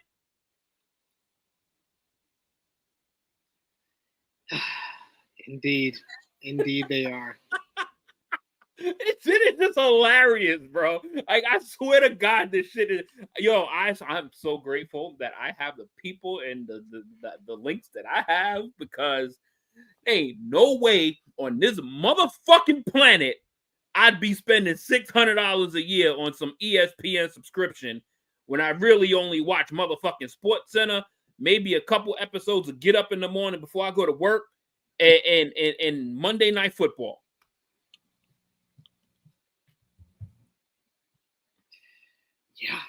Yeah. $30 a month, y'all. I'm in like I'm in a little bit of shock, like how how egregious this was with Triple H with this throwing under the bus, and how quick John Cena was able to respond. I love it. I feel like John was in a group chat with The Rock, and Rock was like, "You got to nip this shit in the bud." Yo, John, he did this to me too. He did this to me too. I love the fact that John Cena keeps talking about how many days. He's like, yo, I got 12 more of these joints, and I'm fucking out of here. I'm fucking out of here, dog. I signed for this shit. I know what I signed up for, so I need to hold up my end of the bargain. But after these 12 motherfucking dates, you can't ever see me again.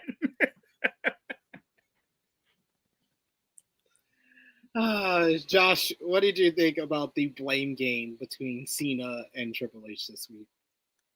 I mean, hey, man, it's his ego. You know, we've been saying it for a long time. And it's just kind of funny because it's like coming in full circle where there was this big love affair for Triple H when you know, WWE started turning things around and the shows started becoming better quality. You know, people were, you know, they were in the front lines. You know, they were, you know, they were sucking his dick a lot. You know, he couldn't do no wrong. Tua. Right. And then even like when somebody like myself was giving criticism, someone like SP3 was giving criticism, we were called haters. Oh, you guys are just hating. You guys just hate WWE. Right. And then now full circle, it's like we told you guys this whole time what we were gonna see. We were gonna get a man who was gonna ego stroke. And now his ego has become so massive that he can't even take any fault, any blame for anything that he's decided to do, decisions that he's made. And the fact that, you know, he's doing that, you know, it's not really surprising to me, but it's one of those things where it's like, we told you guys, this is who Triple H is. You know, so for him to throw John Cena under the bus, this is like, how many times has this man lied alone this year? How many times? I think we should do caught in a lie. He get caught in a lie too. Honestly, I think we should legit do a stream of like pointing out how many lies that he's done alone in 2025. That's how many times he's been caught on his bullshit. We saw it with the Tru situation. Like we saw it with that alone, and then now this is just like, bro, like if you're making decisions, you know, the fact that you want all the praise when things are going good, and then you want none of the criticism, that just tells me who you are. You know, I think it's one of those things where to me it's not becoming frustrating, but it's one of those things where if people are going to try to sell me on this bullshit with Triple H, I'm going to tell them like, yo, he's lying to your fucking face. And you guys are just too fucking stupid to see that. Like he's playing with y'all. And yet y'all don't even say nothing because you're getting what you want as fans. Hey, we're getting a better show. I mean, it hasn't been that great this year. I'll tell you that much. But if you want to believe that, you can believe that. That's fine. But it's just, I don't know, man. It's mind-blowing. It's honestly mind-blowing that, you know, he cancels the press conference on the second biggest weekend of your company. You decide to cancel it, right? And then we know why you canceled it. We know why. And then the fact that you even said, hey, we're bringing it to the fans. You had your backs turned to the fans for that thing. So it's like that shit didn't even matter to me. It didn't matter. But then the fact that you have like this panel, obviously it's not their fault. They're doing their job. So I really don't want to be hard on them. But we also got to remind ourselves that this is WWE script questions. When he comes out, oh, we have like, you know, the man that does it all. You know, if it wasn't for him, you wouldn't be here. And then you have these fucking softball ass questions being asked from, you know, the writers who write the questions for the people to ask Triple H on the panel. Why? Because that's their boss. So they can't ask any real tough questions. I think all of it is bad. I just think it's one of those things where it's like, I want to say it bothers me, but then it's like, this is what they're gonna do. This is the norm of WWE at this point. Exactly. So it was like, you could be upset. We could be here. We could be angry. We could be upset.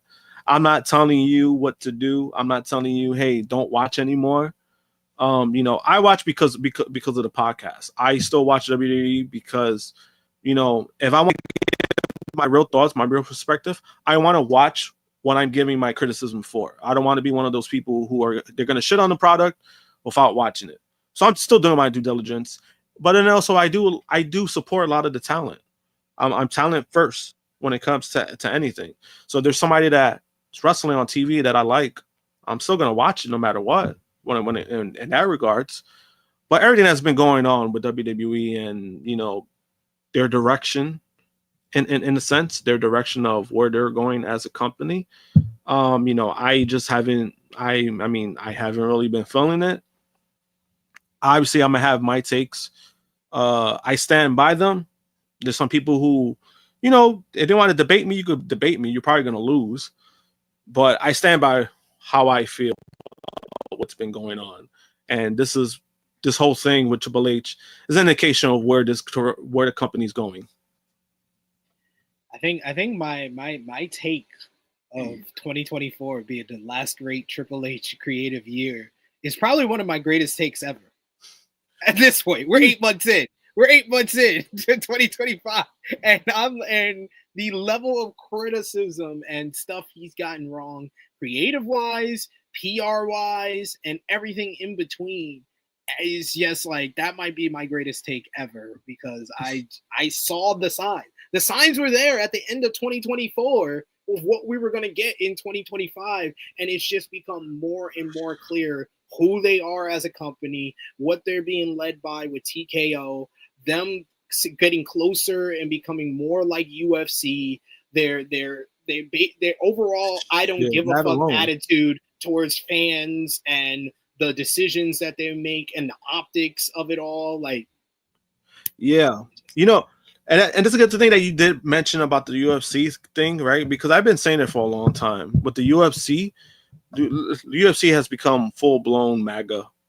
When you watch a UFC event, it kind of just feels like a MAGA rally at this point. They've been doing it for years, ever since the pandemic.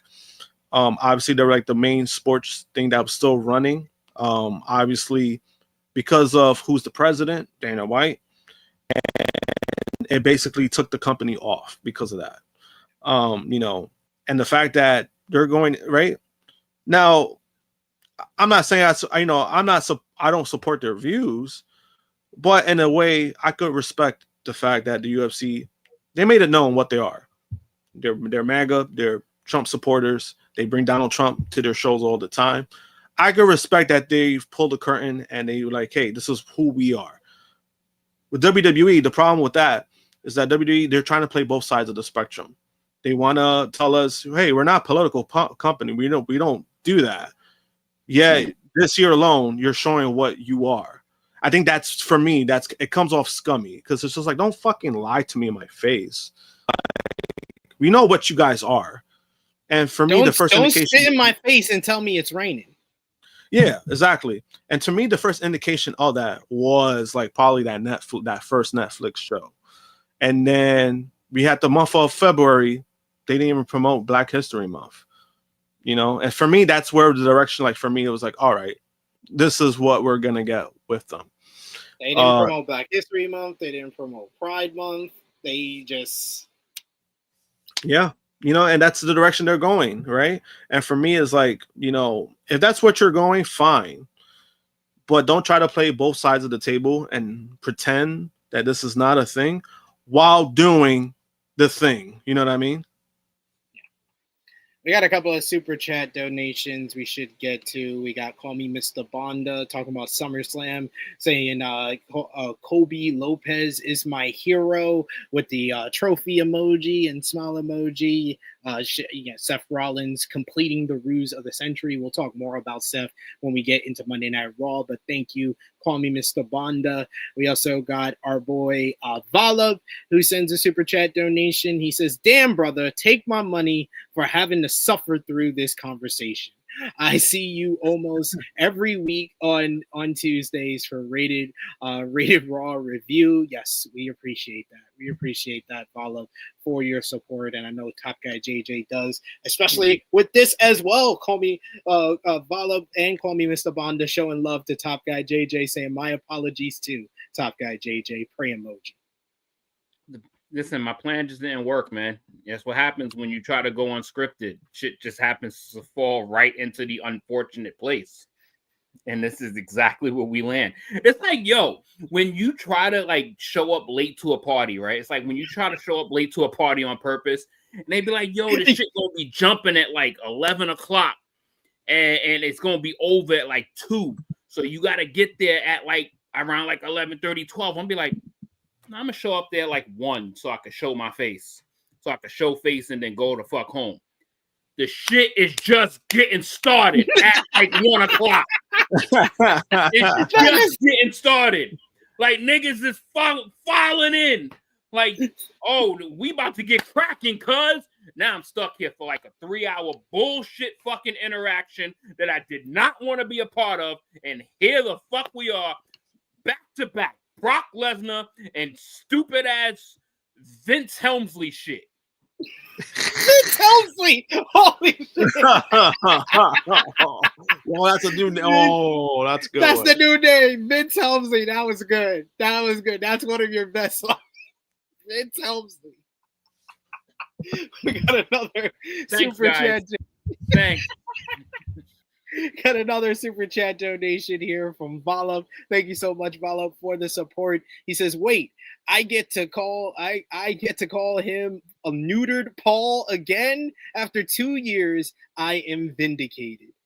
Flawed Paul, neutered Paul, bald fraud, whatever you want to call him, Vince Helmsley. It's not a good week for Triple H. Not a good week for WWE PR wise, but they don't care. They don't care." How many times on this podcast have we? And I promise every fan that is watching and every person that we are not WWE haters. Fuck, this is what the fucking podcast has been built on. There was no AEW when this podcast started. We just call it like we see it. And God, them pulling back the curtain has exposed them in ways that has like, whoa. Like, it's like, it feels like every week or every other week, there's some bullshit going on with these people. Like like we just can't get through a 3-week period where it's like, we're talking about wrestling. We are talking about how good or bad a show is. And then we move on to the next week. There is always like 90 minutes of packed bullshit that this place does. And it's like headline bullshit. It's like, It's not even like, oh, this is just some shit that's just being found. No, this is shit that pretty much anybody that is a wrestling fan fucking knows about or is aware of. Or it's like, damn, I can't wait to hear them talk about this shit because they know it's coming. It's like they know the bullshit is coming. One more for us here. We got a new member of the channel, Billy Lee. Thank you so much, Billy Lee. Feel free to comment in the live chat. We love to highlight the comments from any of our members of the channel. You can hit the join button, $1 a month, make you a member. You get exclusive in-chat perks. You get exclusive content, and we always appreciate that kind of support as well. And a lot of people are enjoying your Vince Helmsley new nickname for the game. How's that our truth booking going? It's going so well. But wait, there's more about Brock Lesnar. During an interview on the Ariel Helwani show, Paul Heyman discussed the WWE return of Brock Lesnar, along with the criticism that he has received due to Brock Lesnar being named in Janelle Grant's lawsuit against Vince McMahon in WWE. As noted, Grant alleged that McMahon used her as a bargaining chip to get Lesnar to re-sign with WWE in 2021. It was stated that Lesnar was allegedly receptive and asking her to send him explicit videos, but the deal was never closed at the time. On learning about Brock Lesnar returning to WWE, he says, that happened real quick, a couple of weeks. I mean, at least to my knowledge, I got tagged into it after the deal was done. Paul Heyman on the criticism the WWE return of Brock Lesnar has gotten. He says everything in life is met with criticism. I don't pay attention to that. I don't pay attention to it. He's here. That's the reality of the fact. He's here, and if you were in MetLife Stadium on Sunday, you would understand that that return meant a lot. That audience was jacked to see Brock Lesnar coming out and to see him F5 John Cena. People were just going fucking nuts. That's our paying audience. They're happy to see him. I'm happy to be part of a team that presents him. Everyone has criticism in life. That there are people that criticize Jesus. There are people that criticize Moses. There are people that criticize Muhammad. There are people that criticize God or gods. On how a president has never had a 100% approval rating, he says there is no president that has ever existed with a 100% approval rating. There is no president that has ever existed with someone pointing to and saying that president sucks. There are people that, to this day, that think that Abraham Lincoln sucked. They're wrong, but they think it. There are people who thought FDR sucked.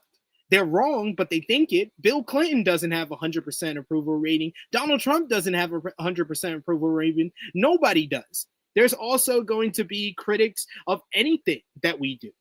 Very few people make it to the top in life without making mistakes or having skeletons in their closet. On respecting the decision to bring back Lesnar, Heyman said, and I quote, "Obviously, the decision was made, and it's time to bring back Brock Lesnar. Whatever that decision is based on, I respect it. If there are critics of it, get over it. He's here. He's going to be here, and you ain't gonna be able to cancel him. I'm happy to have him back because the audience is happy to have him back. If we brought him back and the audience rebelled against it, I wouldn't be happy to have him back. Like, oh man, this doesn't work. But it works, so I'm happy about it." To compare Brock Lesnar to presidents of the United States, Moses and Jesus Christ.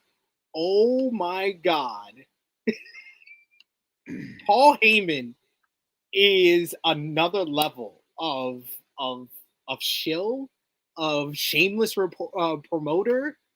There are so many different things I could say about Paul Heyman, but one of them that I won't say about what he had to say about Brock Lesnar's return is surprise. I am not surprised Paul Heyman feels this way. Josh? No, I mean, I admittedly have never really liked Paul Heyman. And in that interview, he basically showed why I never really liked him.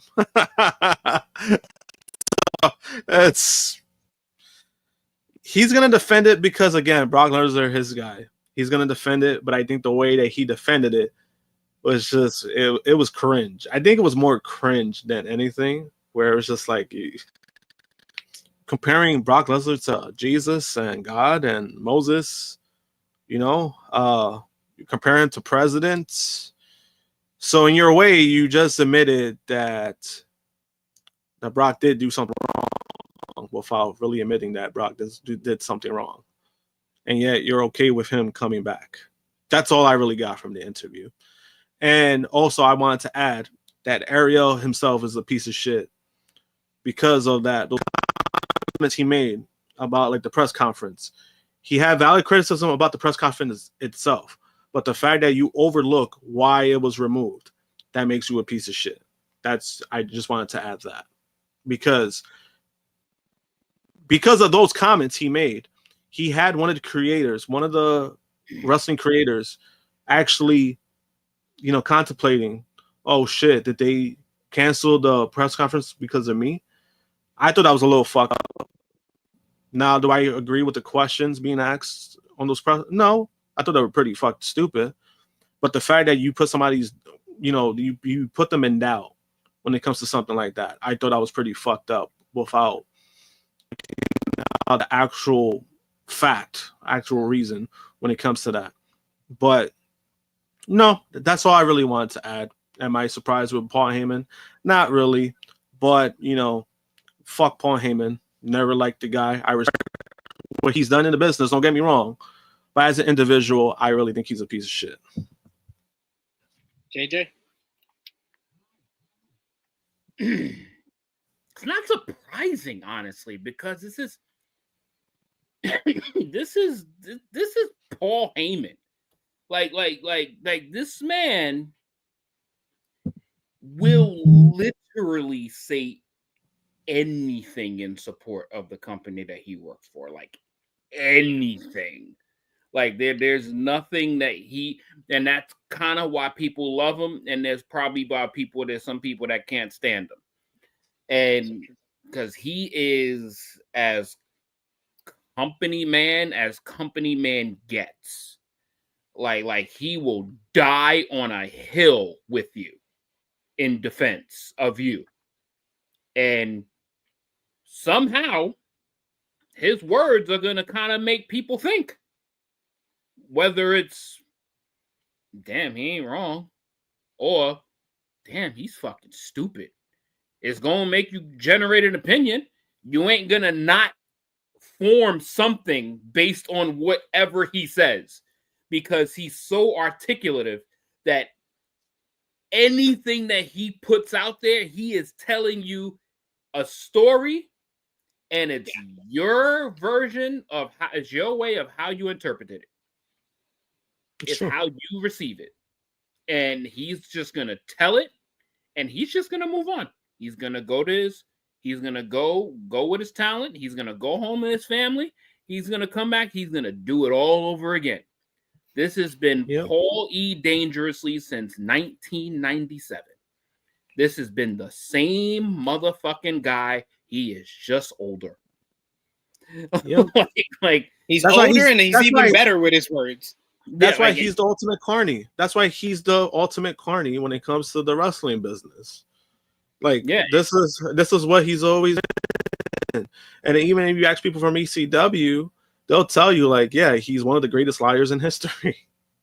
There's a reason why. He is essentially, bro, he ran a company. He ran a whole company with no money. It's true. He didn't even pay wrestlers. He didn't even pay them. Like the shit that he's going to say to you, it's gonna penetrate and it's gonna resonate to you because he knows how to articulate it and he's an artist at it. You know what that makes him? A professional con artist. Yeah. And that it so whatever he says, I'm never gonna really get mad at it because this is the person that I've seen for 30 years. This is the same exact person that he's been his entire on-screen career. Not a whiff of difference. Whether he's doing an interview on a mainstream show, whether he is on just a quick pop-in for an interview, he is the same guy. He has not changed. He has not become human. He is on camera and in character 1,000% of the time. He is never off promo. He's never off of it. He's always on it. And that's I can never get mad at something that he says unless he is involved in some, and hopefully he's not. If he's ever involved in some real life shit that he then has to then talk like a regular person on. But this is all about wrestling. Everything that we're talking about is all wrestling based. And whenever it's wrestling based, that man is going to say whatever he has to say in defense of his people and his company. Always. Comparing someone who is complicit of sex trafficking in a lawsuit, alleged to be complicit of sex trafficking in a lawsuit, to He's Jesus like, Christ. until he gets convicted, shut the fuck up. That's his version. To compare him to Jesus Christ is wild. That's his version. I said before, I'm not surprised. It's Paul Heyman. Yeah, it's like, how? There's no way. There's no way to be like, damn, he really said that? Yeah. Yeah, he was fucking head writer of the Slammer, the shit that went in the back of our daily newspapers. The shit that the dirt sheets before they were dirt sheets. It was all in promo. When you thought you were getting behind the scenes shit, no, he was cutting a promo on the back of a paper on a paper, getting us marked out to shit that we think that we're privy to. That, I can't wait till I read the Slammer this week. No, getting marked for 30 years. I ain't gonna fucking sit here and get marked now. If you know who he is, shame. It's like a full-blown shame on you if you get upset for anything that he says, because this man has never changed. We got a super chat donation from our boy Chuck Berries. Thank you so much, Chuck Berries, for the support. He says, 2 requests for that part-timer, Romeo Ross. Please get that Big Stoke soundbite as an AE Ramble bumper. And please get Top Guy JJ on the credits for Rated Raw review. Get on your job, Romeo. LOL. We're going to have to clip this out and send it to Romeo. Because this is a request for him. We've been asking him for Rated Raw review to get Top Guy JJ on it for like a month now. Hopefully next week, if JJ shows up and he doesn't, he hopefully does that at the very least. But we'll see. I will ask him about the Stokely Hathaway because I will be on Rated Raw review this Tuesday. So there we go. So he won't be. That will be the result of then Romeo will be calling out of Rated Raw review. So all I ask for in return is to get added. And while you're at it, you might as well get the motherfucking video with the motherfuckers that's not in the company no more. Like you know what I'm saying? You got niggas like Ricochet still getting speared on the fucking start of the intro. We need a fresh update. We need the vision. That nigga's been gone for like a year, bro. We need the vision in the intro and stuff like that. Punk Roman, hit it up. But yes, one more comment to feature here. Watching stuff says, I don't remember Jesus being involved with urination sex trafficking. Also a good point. Also a good point. Good point. But we will talk more about this whole Brock Lesnar situation, I am sure, for the weeks to come now that he is back in the company. Do we have any final thoughts that you want to mention about this whole situation coming off the heels of SummerSlam? The pissy critics. That's funny.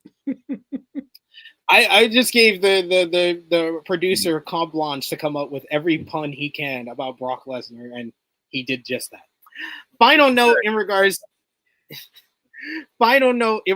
to SummerSlam, Jelly Roll was one of the big stars of the weekend during an appearance on What Do You Want to Talk About with Cody Rhodes. Country music star Jelly Roll discussed his WWE in-ring debut. According to Jelly Roll, he told WWE head of creative Paul Triple H LeVay that he wanted to lose during his matchup.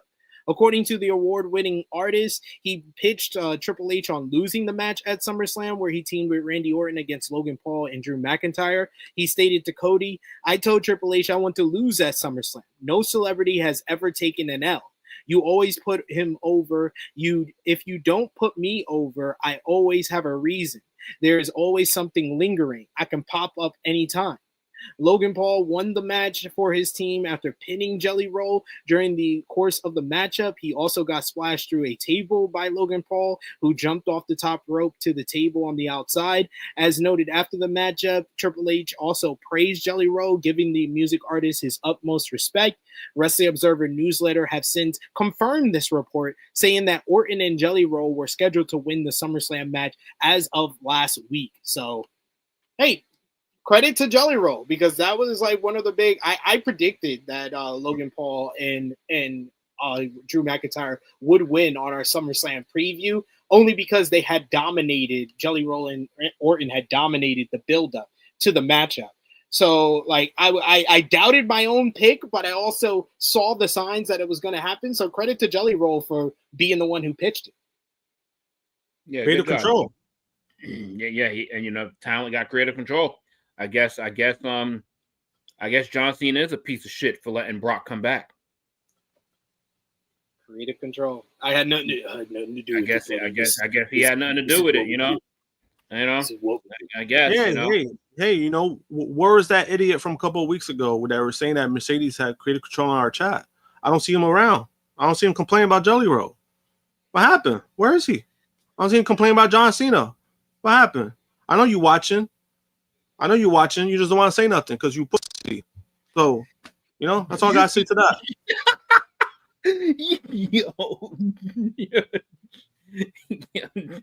Yo, my man Josh went straight Q Burrow on you, bro. WWE Smackdown last night. The show featured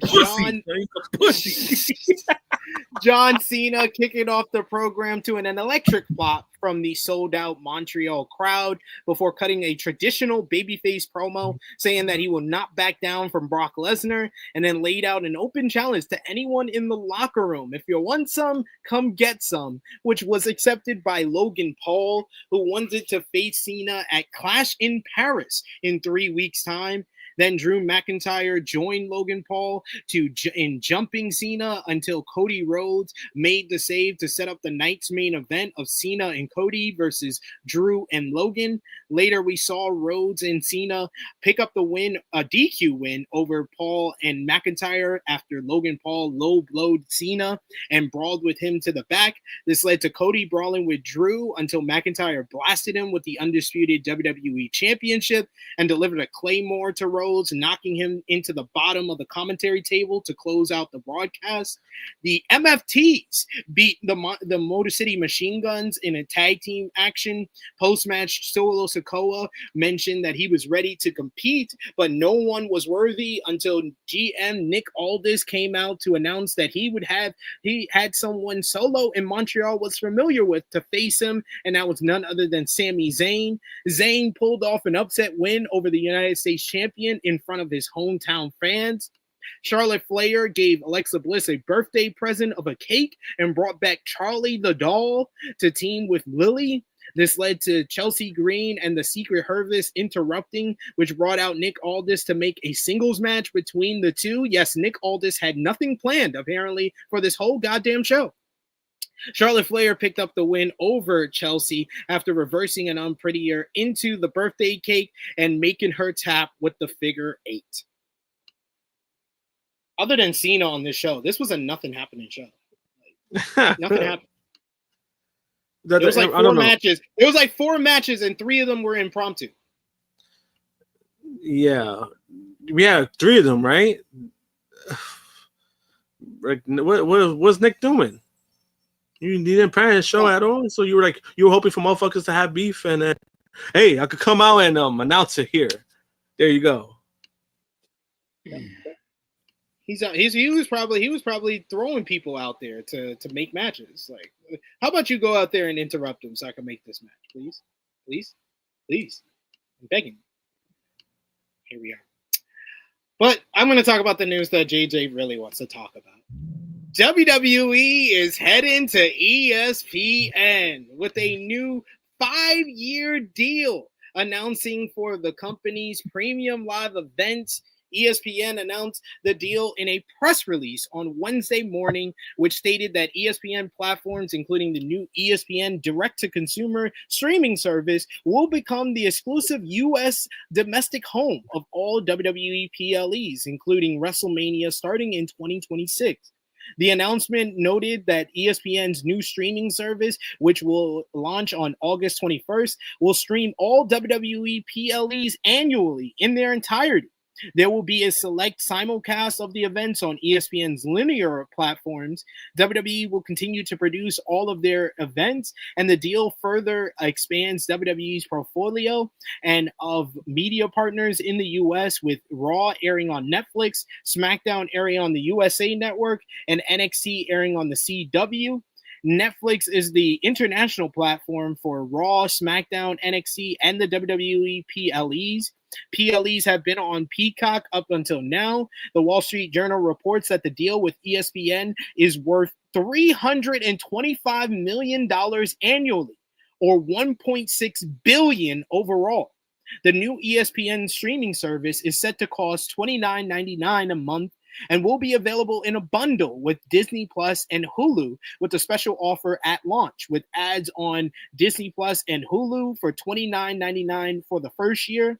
The ESPN streaming service will include access to all ESPN's linear networks: ESPN, ESPN2, ESPNU, SECN, ACCN, ESPN News, and ESPN Deportes, in addition to ESPN on ABC, ESPN Plus, ESPN3, SECN Plus, and ACC NX, and includes 47,000 live sporting events per year, along with studio shows, on-demand replays, and more.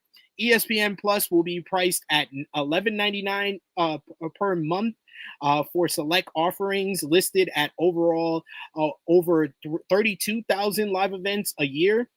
And current ESPN Plus subscribers, including through bundles with Disney and Hulu, will include subscribers to the ESPN Select plan.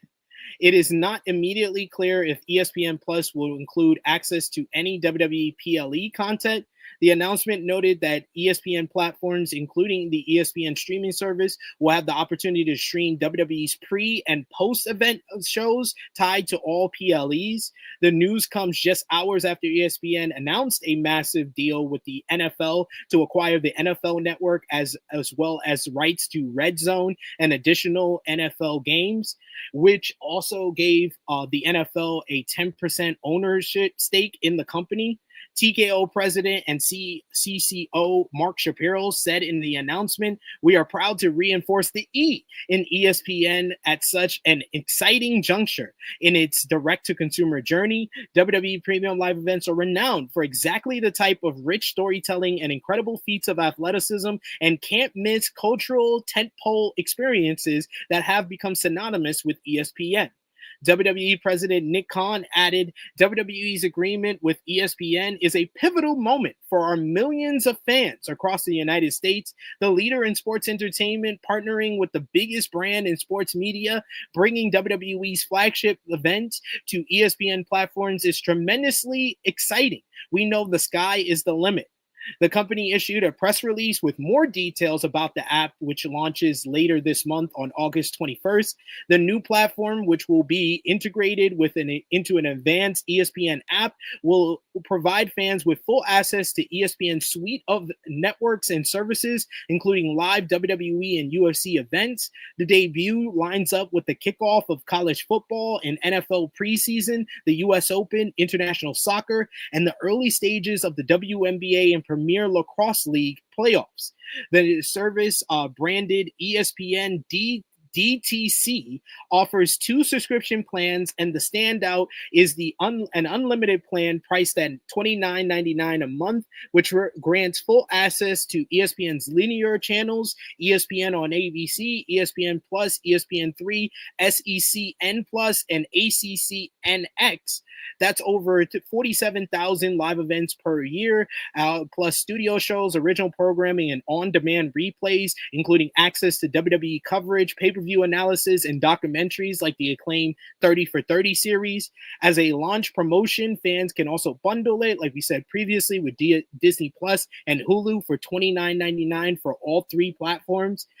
Subscribers will also have access to ESPN's major studio shows from SportsCenter and NFL Live to Pat McAfee Show and College Game Day. Both WWE and UFC will be featured prominently in weekly recaps, preview specials, and live event coverage. The newly advanced ESPN app promises a more personalized experience with integrated features like multi-view, live stats, fantasy sports tools, betting info, and tailored content through the SC4U feed. Wednesday's announcement that ESPN's new ESPN DTC app will be the home of the WWE Premium Live event starting in 2026 sparked some confusion among fans as to whether this would require an additional subscription to the new ESPN DTC app, even if fans already had access to ESPN through their cable subscription.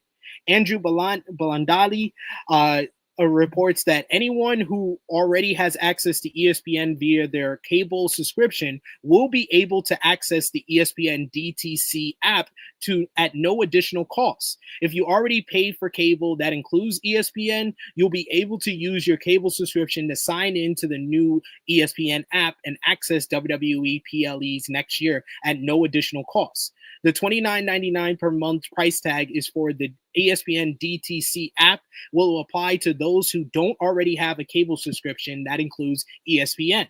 Not all cable and satellite will be provided free access to ESPN new streaming service and thus the WWE PLEs. PW Insider reached out to ESPN on Wednesday to clarify the report that existing cable and satellite subscribers with ESPN will have access to the new app. According to the response from ESPN and sources who spoke with WrestleNomics, the following services will provide access to the PLEs in the new app with no additional cost: Hulu Live, DirecTV, Charter, Fubo TV, and Verizon Fios. That means that as of now, providers like YouTube TV, Xfinity, Dish, Sling, Atis, Congo, and Frontier, and the like will need to subscribe to the ESPN app to get the PLEs. It is possible that those carriers could get deals that make the PLEs free and their subscribers, but as of now, it has not happened. According to the latest Wrestling Observer newsletter, while that deal will include a lot of new WWE content, it will not include the company's past events. It was noted that the expectation before the ESPN deal was announced was that WWE would have something similar to their current deal with Peacock and Netflix. The premium live events would be the main selling point, but NXT PLEs and archival content, including old pay-per-views and old shows, would be included. However, that is not the case. WWE now will attempt to sell that content for a second deal. So they're trying to get even more money. God damn. Gosh, what did you think about the announcement? WWE PLEs heading to ESPN in 2026. I didn't expect the announcement to be this soon. But we're here now. As far as them, moving the PLEs, this is something that was expected for a while. This is something they kind of wanted to do. They wanted to make the PLEs separate. And they got what they wanted. It's 5 years, 1.6 billion that they're getting for the PLEs alone. That's a big deal. Especially when it's how many PLEs throughout the year? I think they said 12. 12, right? So you're paying a lot of money. That's a lot of money for 12 shows, if realistically. So that's what they wanted to do. They're getting what they wanted. Obviously there's people who are upset about it because now they're probably forced to pay the $30.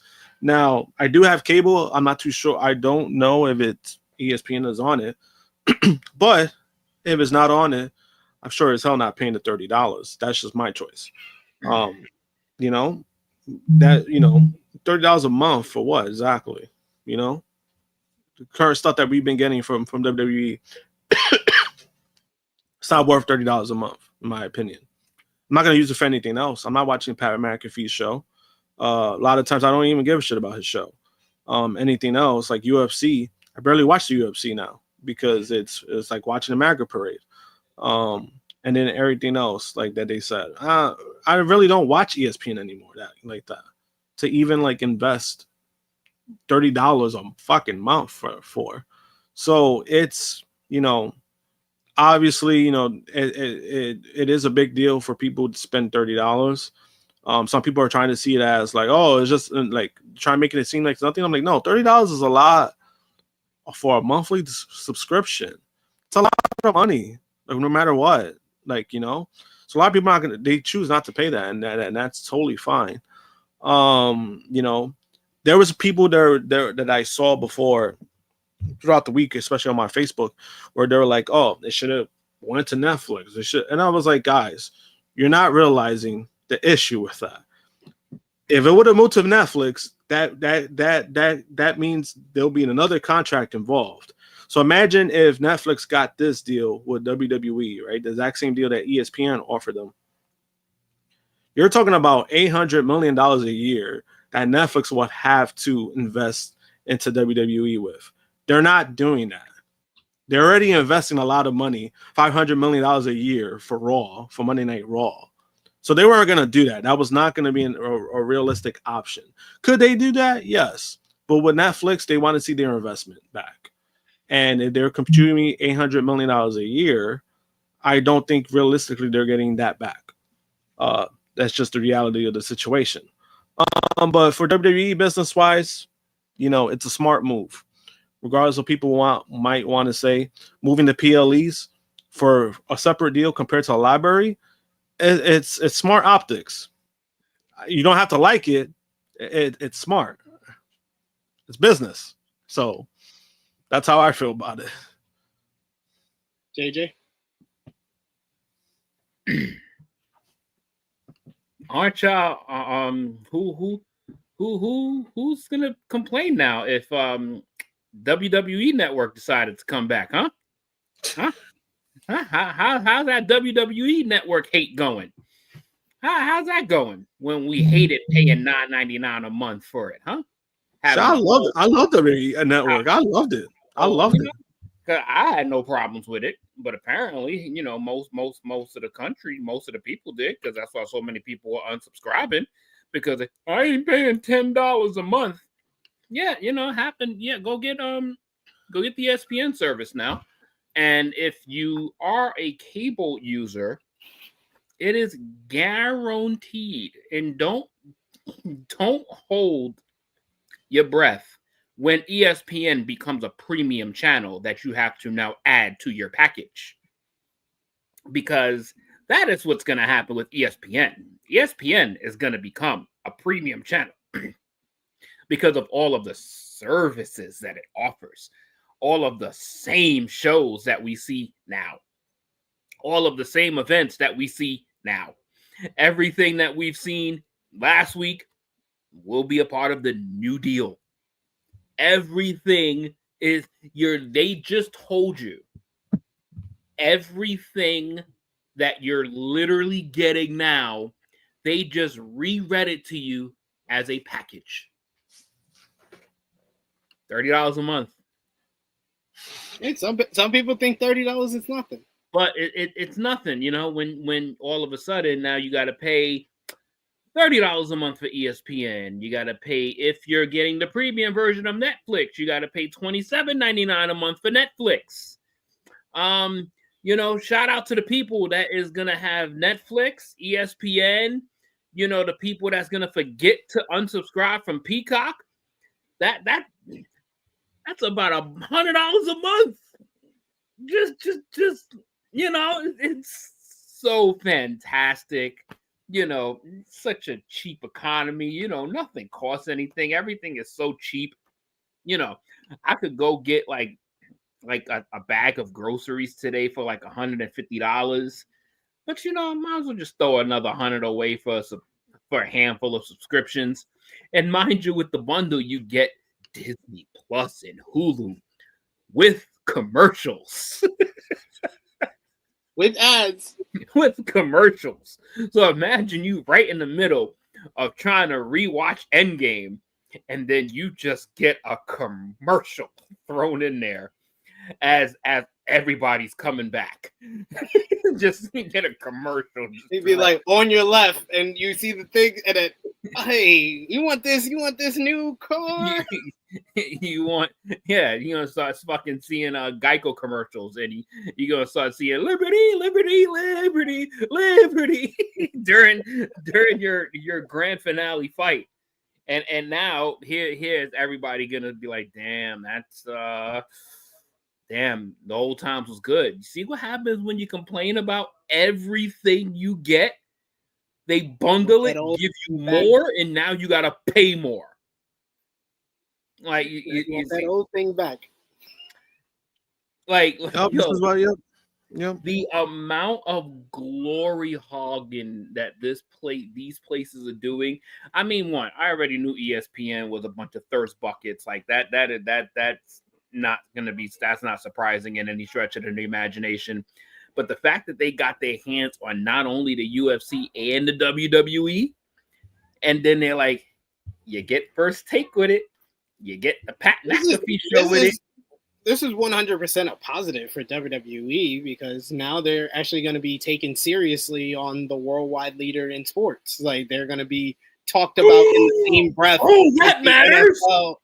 That matters to them. Oh, and they're going to get the money. That's all they care about. That's going to alter my viewing experience when I get to see fucking Hassan Riddick start talking about motherfucking WWE, when I get to see Jeff Saturday talk about Monday Night Raw, when I get to see Stephen A. Smith talk about Friday Night SmackDown. Oh, my life! I want to hear Kendrick Perkins talk about the vision. And then I get to see Harry Douglas talk about Jey Uso saying, "That boy bad." That I can't wait for all of that. You know, I just can't wait for all of that. You know, I just can't wait for Stephen A. Smith. Bam! I can't wait for I can't. Yeah, I can't wait for Stephen A. Smith to say how Roman Reigns is not that good when he's never watched. When he's never watched a single minute of it. You know, he does the same thing about baseball. He likes Roman Reigns. Roman Reigns is his sport. No, I'm saying, but like. No, I'm making a comment like that because, like, a while back, like, he made a comment about Shohei Ohtani that just wasn't factually true.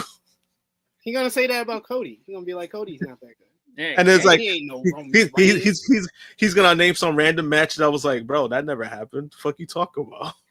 Hey! For your 30 plus your 27. You're gonna get a Stevens A-list on top PLEs of the year. Oh God, he's gonna choose the worst one as his number one. You're gonna get a Stevens A-list, yay! You're gonna get a why is Mad Dog Russo mad about everything, and he's gonna be limited to 3, but he's gonna talk about probably like 12. You know, he's like Carmelo Hayes is not getting pushed. Where's Randy Orton all over my TV? I like the older guys. Hey, you're getting your money's worth, right? This is what you wanted. Sounds like fun to me.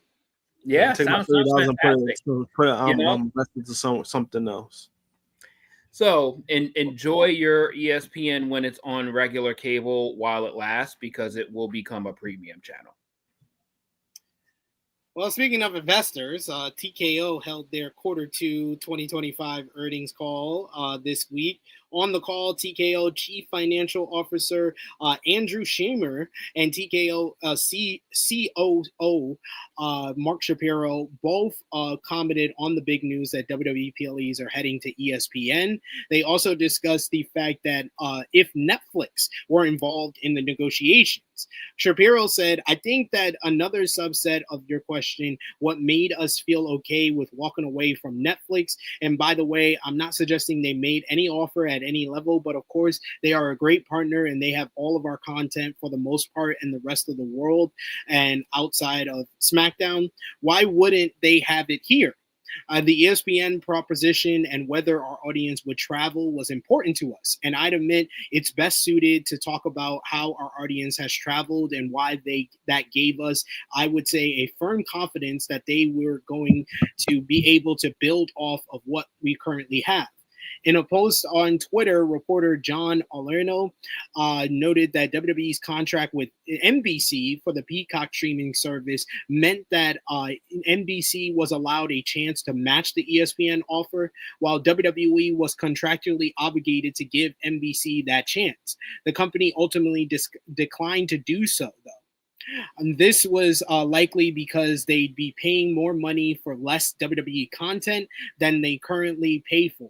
WWE is expected to get $325 million a year for the new deal. WWE's current deal with Peacock includes all premium live events, including from NXT and the company's entire library. WWE can now negotiate the latter two as part of another package, as previously noted, and this likely won't affect Raw, SmackDown, or NXT, and those are different deals and different media partners for the next few years. So WWE eating. That's been their whole thing since they negotiated the Netflix deal. They want to make money from all different places. But wait, I forgot to give you the groundbreaking thing that's going to happen with ESPN and WWE collabing. You are going to get to play WWE fantasy wrestling. Yeah. Yeah, let's go. You get to create a fantasy wrestling team now. Oh, fuck, this shit is worth it. It's so worth it. WWE Raw on Netflix this week. Last week they did 2.7 million viewers. This week the show featured Seth Rollins making his first appearance since the Ruse of the Century, where he officially referred to his faction as the Vision for the first time. Then LA Knight interrupted to challenge Rollins for the World Heavyweight Championship. After Rollins refused, Adam Pearce came out to make the match official with the Braun Stars banned from ringside. Later, Knight beat Rollins via disqualification after outside interference from CM Punk, who attacked him looking for revenge on Seth for what happened at SummerSlam. Post-match, the Braun Stars came out to attack Punk and Knight, laying them out until Roman Reigns came out and went after the Braun Stars first and then looked to go after Seth Rollins, but he was attacked by the Vision, with Bronson Reed delivering 3 tsunamis in a row to Roman before stealing his sneakers for a second week in a row to confirm his status as the tribal thief with a new Shula Fala. Sheamus versus Rusev went to a double countout, which led to a post-match pull-apart brawl between the two men that would continue backstage throughout the program until they ran into Sami Zayn, with Rusev punching him to set up a match for next Monday. Charlotte Flair and Alexa Bliss had their first in-ring promo as WWE Women's Tag Team Champions, which led to the Judgment Days, Roxanne Perez and Raquel Rodriguez, interrupting the challenge for their rematch. Adam Pearce made it official, and Flair and Bliss retained the titles against the Judgment Day.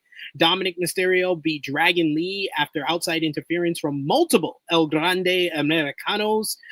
Post-match, Mysterio went to attack Dragon Lee with his boot, but AJ Styles made the save. Then in what I say is the segment of the night, you had Becky Lynch cut a promo to brag about her win over Lyra Valkyria at SummerSlam before she was interrupted by Nikki Bella, who talked about how she has changed and isn't the leader she thought she was. Becky made fun of Bella for her lines being cut from Happy Gilmore 2 that Becky is a star in, which led to Nikki calling Becky a liar like her husband, Seth Rollins. So Becky responded by saying that she and her hot husband are the best wrestling couple of all time, which used to be Nikki and but you can't see him anymore, referring to John Cena, to a huge pop from the sold-out Brooklyn crowd. The segment ended with Nikki challenging Becky, only for Lynch to deliver a sucker punch and turn down the challenge. They heard from me and Top Guy JJ on Rated Raw Review what we thought about this week's Raw. What did you think, Josh? Oh, I mean, I thought it was fine. It was a fine episode. nothing too crazy. I did like the Becky and Nikki Bella segment because Nikki, man, she looked pretty stupid in the segment. She fell into like how many traps in that promo segment? Like, goddamn. Like you trying to one up Becky, and Becky owned you, right? Because not only Becky owned you in the fact that we were brought in. We were brought in to fix up the women's division because the worst part of the women's division, wasn't going very well. So the fact that Becky, Charlotte, all of them were brought in to fix it, and then obviously the comment about wrestling couples, man, sis, you fall into that one. The way the fans reacted to that, I mean, yeah, walked into everything. You just walked into everything. Yeah, and then obviously, Phil being Phil, he screwed somebody else because he's too angry at Seth Rollins. Guy always makes shit about himself, so nothing different from good old Phil. Very true. Oh yeah, Phil was the LVP. He came out and he still got his ass whooped. Like, that's crazy. You come out and you still get your ass whooped, and then Roman got his shoe stolen again? Yo, that was my whole point on the review, dog. You gonna come out during somebody's championship match by yourself to get your ass beat. And you know what? I'm kind of digging what my tribal chief is doing. He's coming out there with a bunch of bricks on purpose. And bricks is like takeable, movable, like sneakers that he would donate to fans. Those weren't true bred ones. Those were bred one mids. So you get them shits for like $100. Them shits, those aren't the breads. Those aren't the breads. He wasn't coming to the show and getting breads taken from him. Like I said, he wasn't coming out there to get his Nigels taken from him. He wasn't getting those red cements taken from him. He wasn't getting those fucking diamond turfs taken from him. He ain't getting none of his heaters taken from him. That motherfucker got some Spizikes taken, and he got some Jordan 1 mids. He know what he doing. He like, yo, I'm gonna let you take the bullshit. I'm gonna let you take the bullshit. So, cool story. I'm still digging it. But until I see that man take some Concord Jordans, some Concord 11s, some Space Jams, some military blues, obviously, you know me, I know my kick. So when I see him rock, I'm like, yeah, those are for the picking to get taken, because them shits is mid. Well, without he might have to come out with chocolatas at this point, because man, he getting his shoes taken now. He got more than 2. Without Raw ended though, a lot of people thought that Roman was being written off. Despite that, it seems that Roman Reigns is set for a couple of episodes of Monday Night Raw coming up this month. He was announced for the August 18th and 25th editions of Monday Night Raw this week. According to a new report by WrestleVotes, WWE superstar Roman Reigns is now also scheduled to work the upcoming Clash in Paris event scheduled on August 31st. As previously reported, Roman is exacted to be reporting to the set for the Legendary's new Street Fighter movie starting on September 2nd. His dates on the production are expected to run through September 26th. WrestleVotes notes that the decision to add Reigns to Clash in Paris came recently, and the former WWE champion wasn't originally involved in the early creative plans, which explains his not appearing on the initial advertising and graphics for the PLE. This means that one of WWE's top draws will be in the fold for their huge Paris event, which is going to be important as ticket sales for the show are currently priced at $3,900 USD. WWE has yet to announce or advertise Roman Reigns for Clash in Paris. WWE Clash in Paris takes place on Sunday, August 31st at the Prix de France Arena in Paris, France, and it will air live on Peacock in the US and Netflix internationally. So Roman in Paris. So it looks like we're going to get that trios matchup that was teased at the end of Raw with the Vision versus Punk, Knight, and Reigns. Because Roman ain't working no singles match at this show. Unless it's maybe Roman versus Bronson Reed. I can see that. And it is a guarantee if that match happens, that other trio is losing. No, you got to have the Vision win. No, I'm talking about the other trio is in Roman, Punk, and Knight. Okay. There's no way in hell Roman, Punk, and Knight is going to work together and win. Also true. No way in hell. Speaking Knight of both of them motherfuckers right now.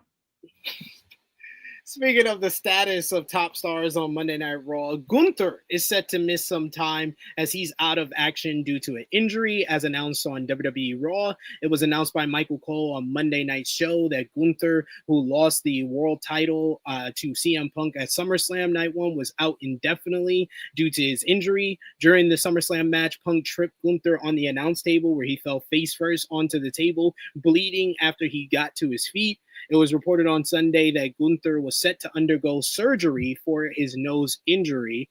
And then finally, one more status to update is Karrion Kross. On Monday, a new report had an update on the WWE's contract status for Kross and Scarlett. Fightful Select reports that neither were at Monday's Raw nor planned for the show. In addition, the site notes that the couple's contract are up this weekend and neither have been offered a contract yet. That said, the site has no information suggesting that they were informed that the contracts would not be renewed. A couple of new reports have updates on Karrion Kross and Scarlett's WWE contract status. Dave Meltzer reported on Wrestling Observer Radio that WWE has offered Kross a new contract and expects that he will re-sign with the company, although there's no official word by WWE on it. Meanwhile, Fightful Select notes that they cannot confirm that a deal has been offered. Their report notes that Kross and Scarlett were originally set to go to Raw on Monday, but that it changed. Sources close to WWE Creative said that they were tentative ideas for Kross to continue being involved in TV going forward, but didn't say specifically that those ideas are what they are for. According to Fightful, Kross and Scarlett haven't been the type to talk about their contract statuses to others unless asked. As of Monday, they had claimed to people in and out of WWE that no offer had been made, but that they weren't told their contracts would be allowed to expire, which is something that WWE typically informs talent before their expirations. WWE has not typically waited this long to sign a contract for the past year and a half since Dan Virtrell, who had a habit of waiting to re-sign contracts, left the company. Their contracts were set to expire on August 10th, which is tomorrow. Finally, Kross spoke with Joe Garney of the Angle podcast and commented on his and Scarlett's contract status, saying, "I hope so. I see things being written online right now, specifically today. A lot of what I read is not true. I hate to disappoint people, but I don't want to bullshit. But I hope so. I hope we do come back." In an interview with the Two-Man Power Trip podcast, he more or less said the same thing while confirming that he is still under contract with the company. He said, "I'm still under contract. I saw a bunch of stuff online today." What is today? Thursday? I don't know when you put this up. Today's Thursday. I saw a bunch of stuff online today. I don't know where it's coming from. I don't care to speak of any of it. But I mean, all I can tell you is the only way you're going to get the real story is when you get it from me. That's all I can tell you. I can't really speak to any of the legitimacy of anything that is being recently reported, but I'll tell you right now, everyone's going to know exactly what's going on very soon. So, like, they're going to know.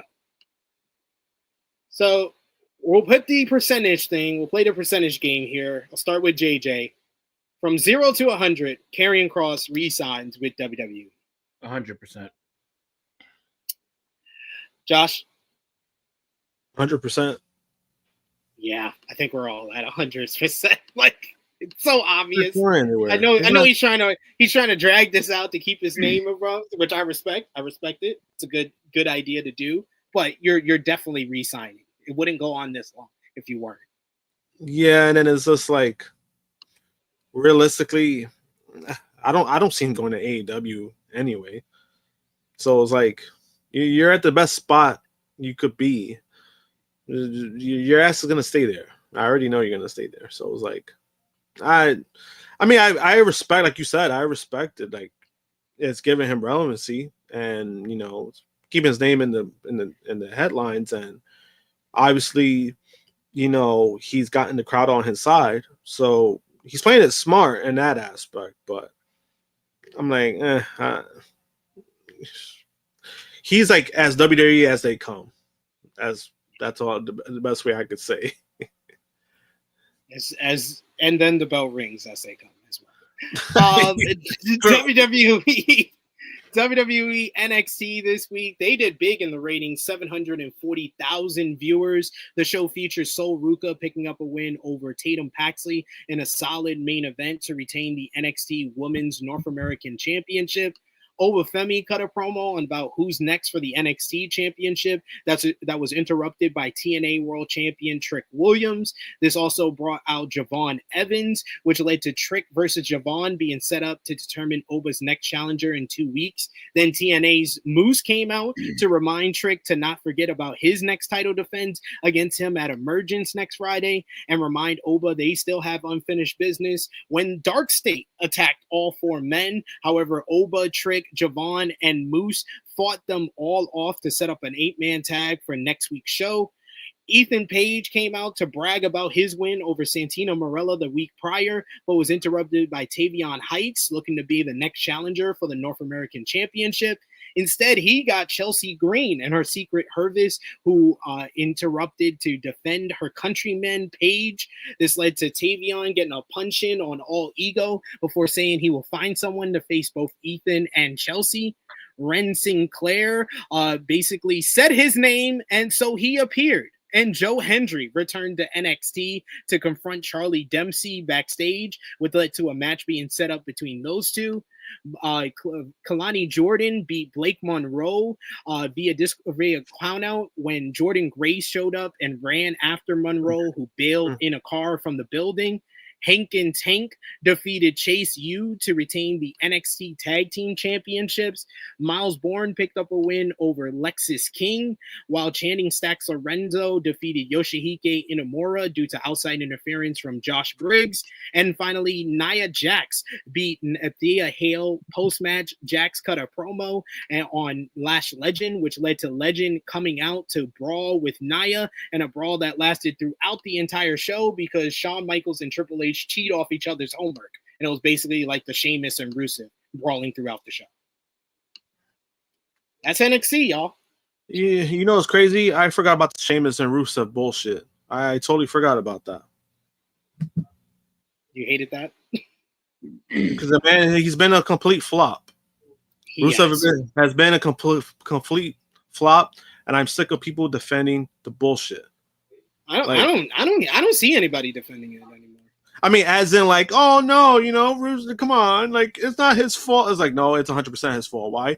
Because his ass decided to fucking leave because he didn't want to job to Hangman Page. He didn't want to job to him, so he decided to leave. Best wrestler in the world. He decided to leave, and one of his first storylines was with Otis and Tozawa. That's what you left for. And then now you're doing some bullshit that nobody gives a fuck about. Poor Sheamus. The fact that Sheamus has to carry him, that's fucking shameful. No pun intended. But the fact, I'm just sick of it. I'm sick of Rusev. I never liked the guy. I thought Rusev Day was fucking stupid. Now it's like, what are we getting? You left to be irrelevant. Fuck that guy. I don't know how you really feel, Josh. Damn. Yeah, I mean, it's just not energy to care about him. It's just there's such a not give a fuck energy when it comes to talking about Rusev. It's like, don't care. Don't care. Fuck that guy. No, fuck that guy. Because it's like, you know what it is? It's not even because of that. It's more because of the fans. They think that something's going to happen. It's like, no, this is what you're getting from him. That's going to happen. This is what you're getting from him. No. No, once he came out with the gold collar bullshit T-shirt, that was it for him. That shit killed his Yo, career. he will not get over this gold collar. Yo, gold collar? you got a Oh, gold God. collar shirt from. Oh shit, that's not funny. I forgot about that bullshit. It's unrecoverable, and it's like a satin. This nigga got a satin gold collar T-shirt. Nah, but then, but yeah, I somebody asked about Mariah. Is it over for Mariah May? I don't think it's over for Mariah May, but I mean, well, Blake Monroe, it's not over for her, but I just haven't liked what I've seen from her NXT stuff. I'm trying to, I can't get into it. It's very beneath her at this point of her career, in my opinion. It's very copy and paste. It feels not only copy and paste, but it's like we're getting a cheap version of it. That's the problem for me. It's devoid of any real emotion or drive or energy behind it. So we do have a super chat donation here from Chuck Berries. Thank you so much, Chuck Berries, for the support. He says, with the acquisitions of the NFL Network and WWE, Disney is just trying to be the end all and all be all of the streaming services for all different content. Oh yeah, yeah. Well, they're essentially they're becoming the be all end all. The only thing that they haven't been able to fully lock all the way up yet is the NBA. But that they're gonna put their bid in. That's coming. You know it's coming. Yeah, for sure. But let's talk about all the WWE outlier brands. First up, we got WWE Evolve. The show featured Keanu Carver picking up a win over the Vanity Projects. Bryce Donovan in the main event. Wendy Chu beat Carly Bright. Callie Armstrong picked up a win over Jin Tala to retain the WWE Evolve Women's Championship. Post-match, Armstrong was interviewed until Carmen Petrovic made her Evolve debut to get a rematch for the Evolve Women's Championship after their match on NXT was interrupted last month. Later, Petrovic versus Tyra May Steele in a number one contenders eliminator match was made for next week. GCW, not really an outlier, but they work so much with WWE. We got to put them in this section here. Sorry, GCW fans. They had their Hit 'em Up show last Friday, which had Teriyaki and YDNB picking up a win over Gringo Loco and Adrenaline Drip. Masha Slamovich beat Carrie J to retain the JCW Heavyweight Championship. One Call Manders defeated Steve Macklin of TNA in a first-time ever matchup. Effie defeated Grobar to retain the GCW World Championship, while Bear Bronson and Slade picked up a win over Dr. Danger and Mr. Redacted in the main event. GCW Josh Barnett's Bloodsport 14 had a lot of WWE influence involved as Natty Neidhart beat Masha Slamovich in a very fun main event. War Raider Eric picked up a win over One Call Manders, while Royce Isaac pulled off an upset over War Raider Ivar. Charlie Dempsey defeated Dominic Guarini in a good matchup, while Pete Dunne beat Jonathan Gresham in a technical wrestling clinic. Go out of your way to see that one. GCW Emo Fight. They had the show featured Zachary Wentz defeating Brian Keefe in the main event. Priscilla Cuddy picked up a win over Brooke Havoc, and Drew Parker beat Justin Finn in a studded belt strap match. And then finally, we have WWE Total Nonstop Action with Impact, as the show featured Mustafa Ali beating Joe Hendry in a good main event thanks to interference from Agent Zero. You also had Trick Williams. He opened the program to make fun of Moose's forehead ahead of their TNA World Championship matchup, but Moose came out and got the better of Williams, getting the last laugh before he bailed. AJ Francis and Casey Navarro held a special emergency first-class penthouse where Casey announced that he tore his ACL and would be out of action indefinitely. This led to Francis announcing first-class founding member Rich Swann has returned. Francis subsequently booted Navarro from the group as a result. Steve Macklin versus Jake Something for the TNA International Championship went to a double countout. Post-match, the two men had a pull-apart brawl, which set up a no DQ, no countout rematch for Emergence. Mara Sade made her debut, singles debut, in a win over Vicious Vicky, while Zyra Brookside and Li Ying Lee picked up a win over M and Heather by Elegance. And finally, Ash by Elegance defeated JC Jane via disqualification when Masha Slamovich interfered to get revenge on Ash. This led to a huge brawl between Masha, Fatal Influence, the Elegance brand, Lee, Brookside, and the Inspiration, as everything was in chaos in the Knockouts division on the show. But that was WWE, total nonstop action. Any thoughts on any of the outlier brands of WWE? Sorry, GCW. You're the only one I'm going to say sorry to. Get well soon, Casey Navarro. I feel really bad for the kid. You know, he was actually one of the first guys that I did scout when I was working the independent scene. So you know, really it sucks. You know, hope for a speedy recovery. You know, he has a bright future ahead of him.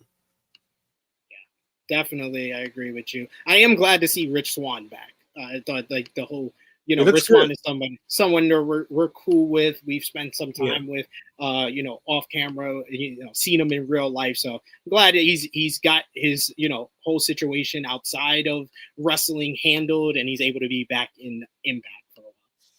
Yeah, he looks like he's in great shape too. Honestly, yeah, he was showing like his workouts. He's in great shape. So I'm happy to see Rich Swann. Like you said, you know, he is somebody that we hung out with a few times. He was always very cool, very chill, man. I smoked weed with him before, but you know, that's another story for another day. I smoked weed with him at All Out 2022 as drunk guy JJ was watching CM Punk have the fucking post show media scrum on his phone. He was in the parking lot with us when we found out that Punk did that. Oh God. That's kind of, oh boy, yeah. See, mine was just at an independent show. That's all that is. Damn, that's funny though. It's good to see Rich Swann. I'm happy for him. Yeah, and also, you know, best wishes and get well soon to Jonathan Gresham, who had a stroke this week. He had two strokes. Yeah, he had 2 strokes. I think Jordan Gray, she posted on her Twitter earlier today with her and John laughing, and, you know, he seemed in good spirits. So, you know, get well soon, but that's scary. That is scary. Believe me, yeah, especially at his age. It's not very common at somebody his age. You know, he did look like he was in better spirits. That's a good sign. Seeing him move. Because usually sometimes strokes, depending on how hard it hits you, it could leave you paralyzed. But it seems like he's doing better than what I expected. You know, but you know what, you know, I wish him the best, wish him for speedy recovery and all that.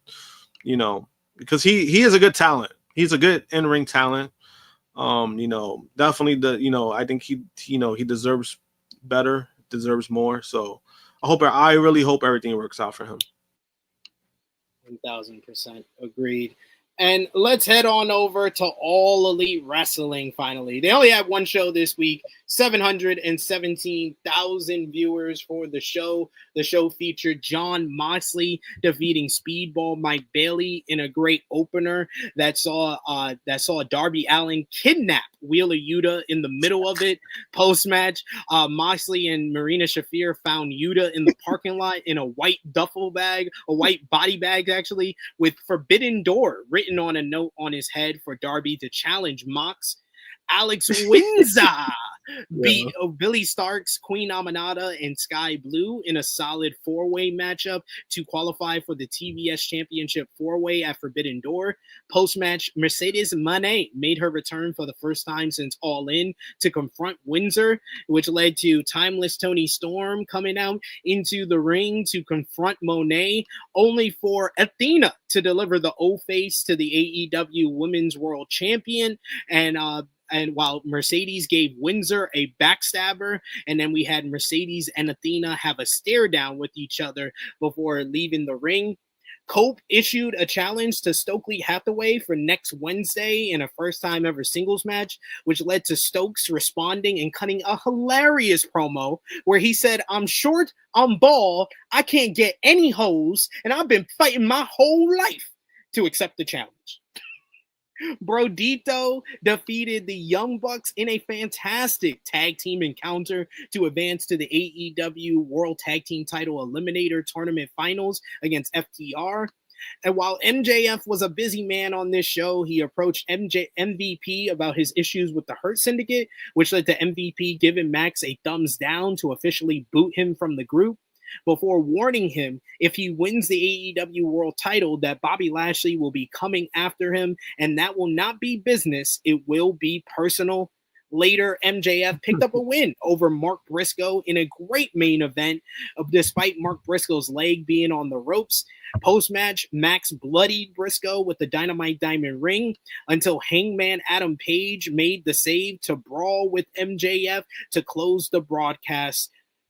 I thought this was a great episode of Dynamite. I said last week's show was the best show since All In. I think this show was more consistent and did not have anything as objectively bad as Christian Cage's promo the week prior. So I like this episode more than last week. Yeah. JJ, what did you think about Dynamite this week? You're muted, JJ. This was a good show. Like, I enjoy. Like, wow. So off the bat, Speedball Mike Bailey and Mox slapped. Like that match slapped.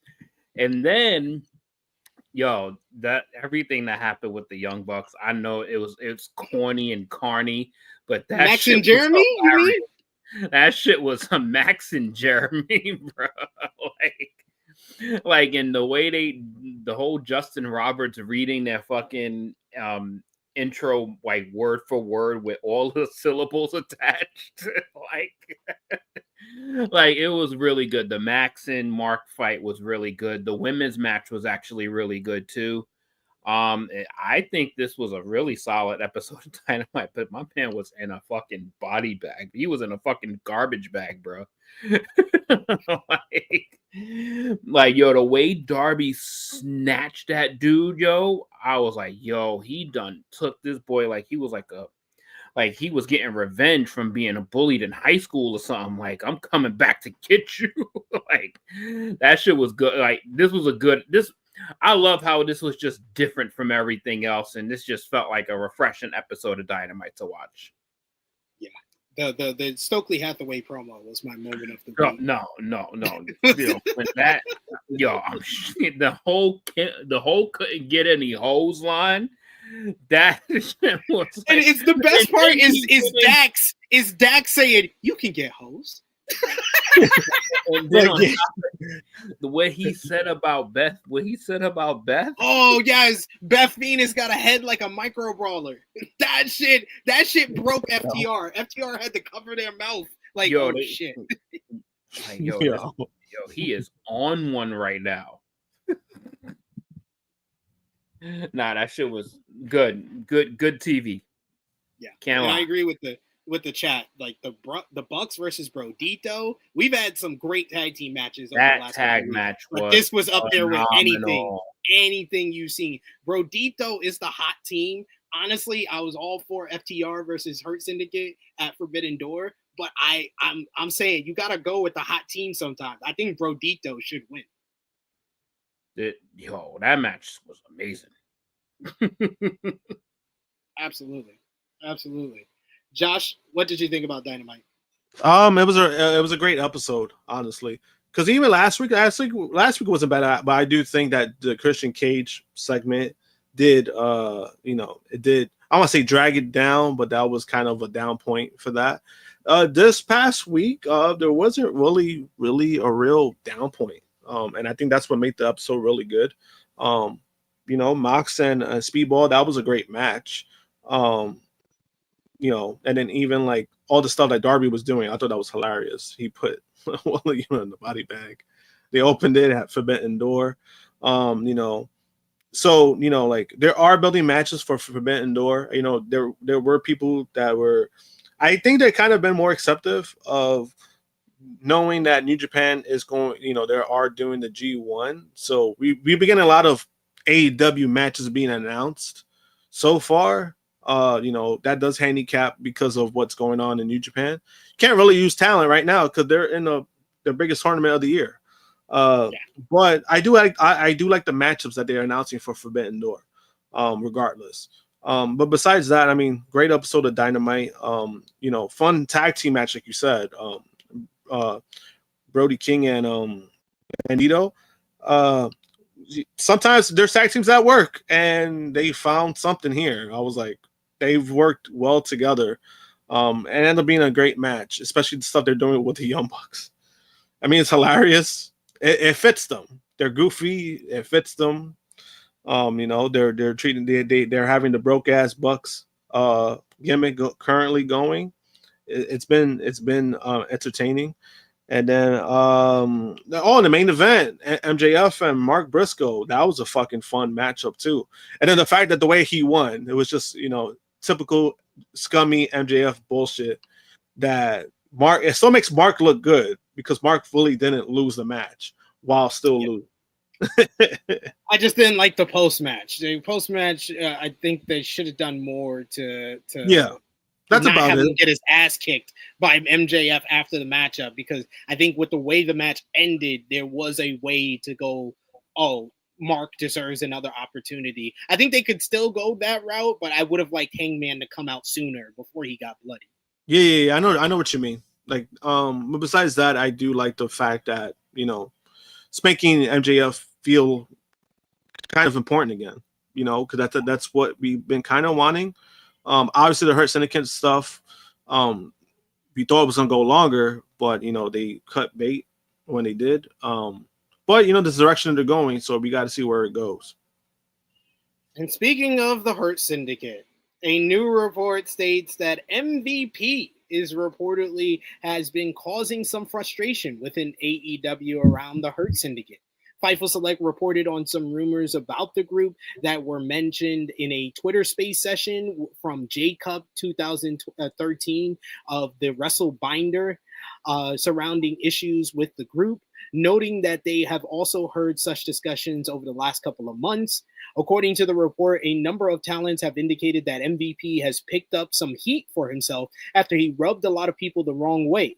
There isn't really anything toward Bobby Lashley and Shelton Benjamin, though it was said that it's well known backstage that MVP dislikes Mike Bailey. Several talents say that MVP made that dislike clear and didn't want the group losing the AEW World Tag Team Championships to Jet Speed. The site notes that specifically that they were never told that a loss to Jet Speed was in the cards. No one who spoke to the site knows specifically what MVP's dislike for Bailey is. The site reports that there have been several creative pitches within the company, though it is not clear how far they have gone involving the group. One pitch was for FTR to win the AEW tag team titles at All In Texas to start a redemption story. FTR has been pitched to compete against Swerve Strickland and Will Ospreay, but that was derailed by Ospreay's injury. The claim was made within AEW that the Hurt Syndicate said no to losing to FTR at All In or Forbidden Door, and that MVP said that the group would rather lose to a younger team. It was noted that MVP's preferences in terms of a loss would be the Gates of Agony, the Outrunners, and Private Party. There was talk that they would have been open to losing to Swerve Strickland and Will Ospreay, though that wasn't considered much due to Ospreay's neck injury. Sources in the company pointed out that the Hurt Syndicate had already beaten all three of their preferred teams.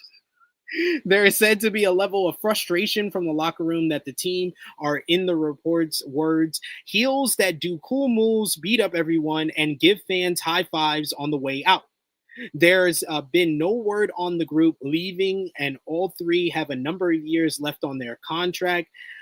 Finally, the report notes that it was hinted that MJF and the Hurt Syndicate were supposed to last longer as a team originally, though it is noted that there isn't heat between MJF and the group, and there are no issues.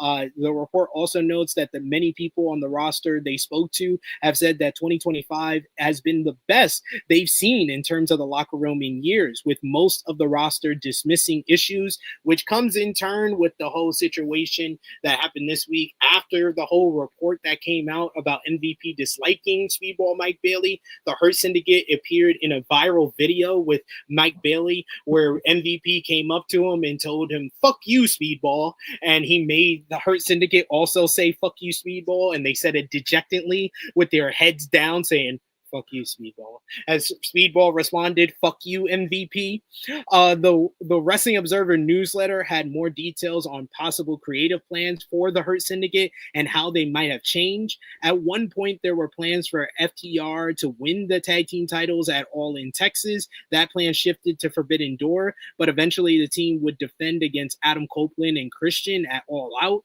The last word that the titles may still go to FTR, but they may have some sort of deal to have a finish that's not clean. Meanwhile, the alliance between MJF and the Hurt Syndicate was originally meant to last longer. It ended up not because of a request from MVP, but another member of the group. So a lot to take apart about this report here. I'll start with Josh. What do you think about the whole report about the heat on MVP, as far as the Speedball whole situation, the response that they put on Twitter? I said it on Thursday on AE Ramble, and I'll say it here again. I think this was one of the best responses that AEW has had to any type of backstage drama that they've had in multiple years. If this was AEW of 2024, they would have done that shit on TV, which wouldn't have helped. If it was AEW of 2022 or 2023, they would have let that shit just drag out way longer than it needed to be before it became a bigger problem. This is the AEW of 2025 where they handled PR things a lot better than in the past. But what did you think about that whole situation? I thought the response was hilarious. I thought it was something that they needed. Just have a good laugh. But then also, you kind of diffuse a lot, obviously there's people online who they're going to believe what they want to believe. If they feel like MVP is problematic, they're going to believe MVP is problematic. Fightful did report on something too on that. I think same thing, similar. And they did say that they stand by their report. It's because of the sources that they asked and all this stuff, right? So they're standing by their report because it's like, hey, this is what we were told. So we're just reporting what we were told. That's basically what it came down to. It wasn't so much of like, could be true, not true. They reported what was told to them. In regards to everything else, I knew a problem would happen, but MVP went before, when he first signed with AEW, he did say that he was going to have like more of a say when it comes to the Hurt Syndicate and what they do. So I knew it was going to cause problems, like in a way, because obviously people will feel some type of way about that. So that's kind of, I don't want to say common or normal, but it is what it is when it comes to that. But besides that, I mean, all the stuff with the Hurt Syndicate, they get out, people love them, they're over with the crowd. So the only downside I would say about that is like it has hurt the tag team division in a lot of ways. I think that's been like the biggest criticism, I would say, because they're most of the matches they've had, they've killed the teams, so it hasn't really been no real momentum of when it comes to that. But I think that's the biggest thing that they does need to fix in general is their tag team division. As far as the Speedball stuff, I mean, I don't know what's true, what's not true. I thought both guys handled it very well when it comes to that video. Maybe it's a whole lot of nothing. Maybe it's a nothing burger, but I just think that it was just kind of funny from the PR week that WWE had. People were trying to like use this as some kind of like gotcha, and it ended up kind of backfiring. J News, what do you think about the Hurt Syndicate portion? Oh, excuse me. I'm gonna just keep waiting to see what J News got to say. Oh shit! My bad. I got a message from J News. That's the only reason. I'm sorry. Top guy JJ, what do you think about the Hurt Syndicate Heat story, their dislike for Speedball, and the whole MJF part of the story where someone from the group, not MVP, basically requested for him to be removed? I'm guessing that this is the real life that we're seeing real life go on screen. I think that Bobby Lashley never wanted him in the group. That's what I think. Yeah, I'm like, yeah. No. I'm gonna say, yeah. First, MVP and Speedball shit. That's a whole big nothing burger. That's just clickbait for people to see if people is gonna give it any attention, and then they'll take it and run with it, and then turn it into something on screen, which is good for Speedball as well, because now more eyes is on. Because I'm like, ain't nobody gonna really have a problem with Speedball Mike Bailey. Looks like the nicest fucking guy in the world. Like, he is like, the nicest fucking guy. Like, there's no one that's gonna really have a problem with Speedball Mike Bailey. Like, and second of all, he just fucking got there. Like, you can have a problem with somebody that just got there, shows up to work, has great matches, leaves. Like, he gives what he's taking. He takes what he's given, and then he fucking makes the most of it. So a big nothing burger there.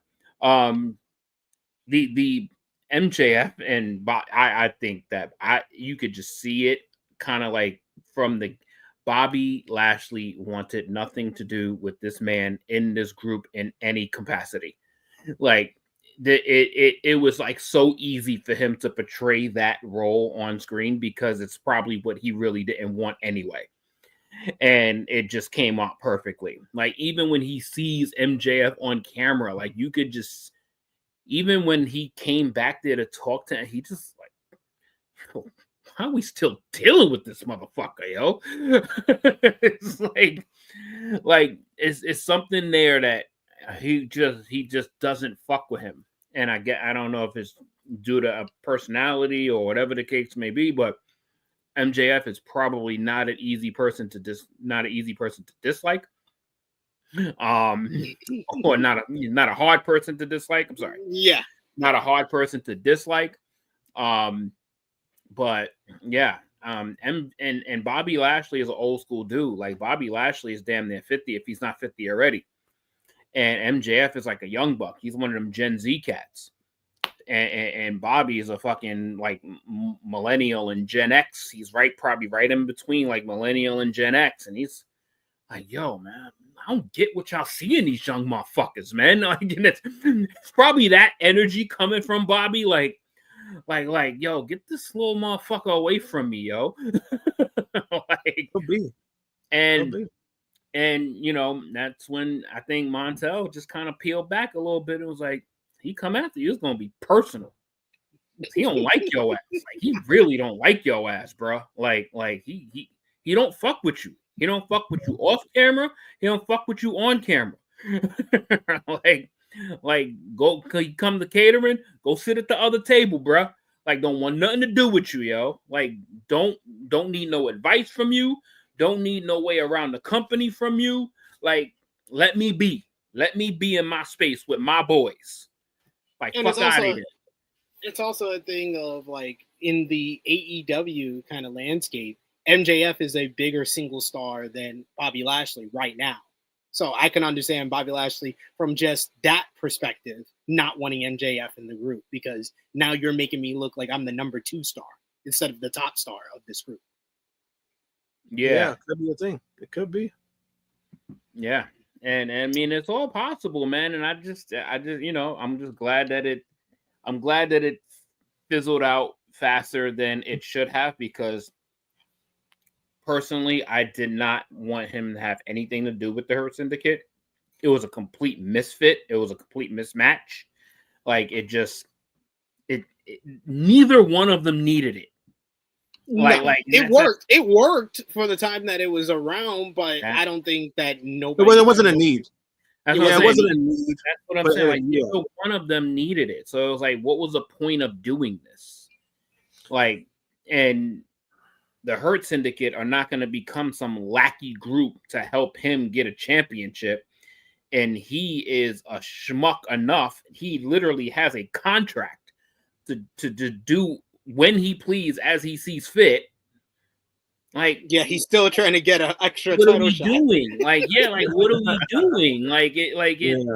It's just a mismatch. And I'm just glad that they're gonna finally at some point just go to just slowly fizzle this on-screen stuff away. And if MJF becomes a champion and then they cross paths again, cool. But all this teasing shit, good. I'm glad it is done. Yeah. I also like the subtle stuff, like the subtleties of like, you know, like if you become champion, Bob's going after you. I do like that. I kind of do like that aspect because I do think Bobby Lashley, you know, he's still a great worker in the ring. And I do think that, you know, if you make him like I want to say a top guy, but somebody prominent of what we saw in WWE when he became a world champion, you know, that would be fun to see in AEW TV. Like I feel that'll be fun to see that. We got a couple of updates on several different stars in AEW right now. Unfortunately, it's not all good news for Switchblade Jay White. Tony Khan has confirmed that Jay White has a long road back to the ring. White has been out of action since early April with a broken hand, and Khan confirmed on Robbie Fox's My Mom's Basement that he will be out for a good while yet. Jay White, he said, and I quote, "Jay White is one of the best wrestlers in the world and got injured along the way. He is out, and unfortunately, he's going to be out for a long time." It was reported in late July that White could possibly be out of action for the rest of the year as he's been dealing with a shoulder injury and recently got surgery. Meanwhile, it is some bright news for Wardlow. Wardlow has reportedly completed filming on American Gladiators with an update on his AEW status. Wardlow and Camille were both part of the cast for the reboot, which started filming in June. Wardlow had been cleared from injury before that, but had met with Tony Khan and agreed that it wouldn't make sense for him to come back just to be pulled again so he could do American Gladiators. Fightful Select reports that Wardlow is confirmed to have completed filming for the show for now, with sources indicating that 2 seasons worth of the show was shot. People in AEW said that there have been discussions about how to bring him back into the fold, though no word on the details behind them yet. Wardlow was backstage at AEW this past week, which was held in his hometown area of Cleveland, and his last appearance on AEW TV was at Dynamite Big Business in March of 2024.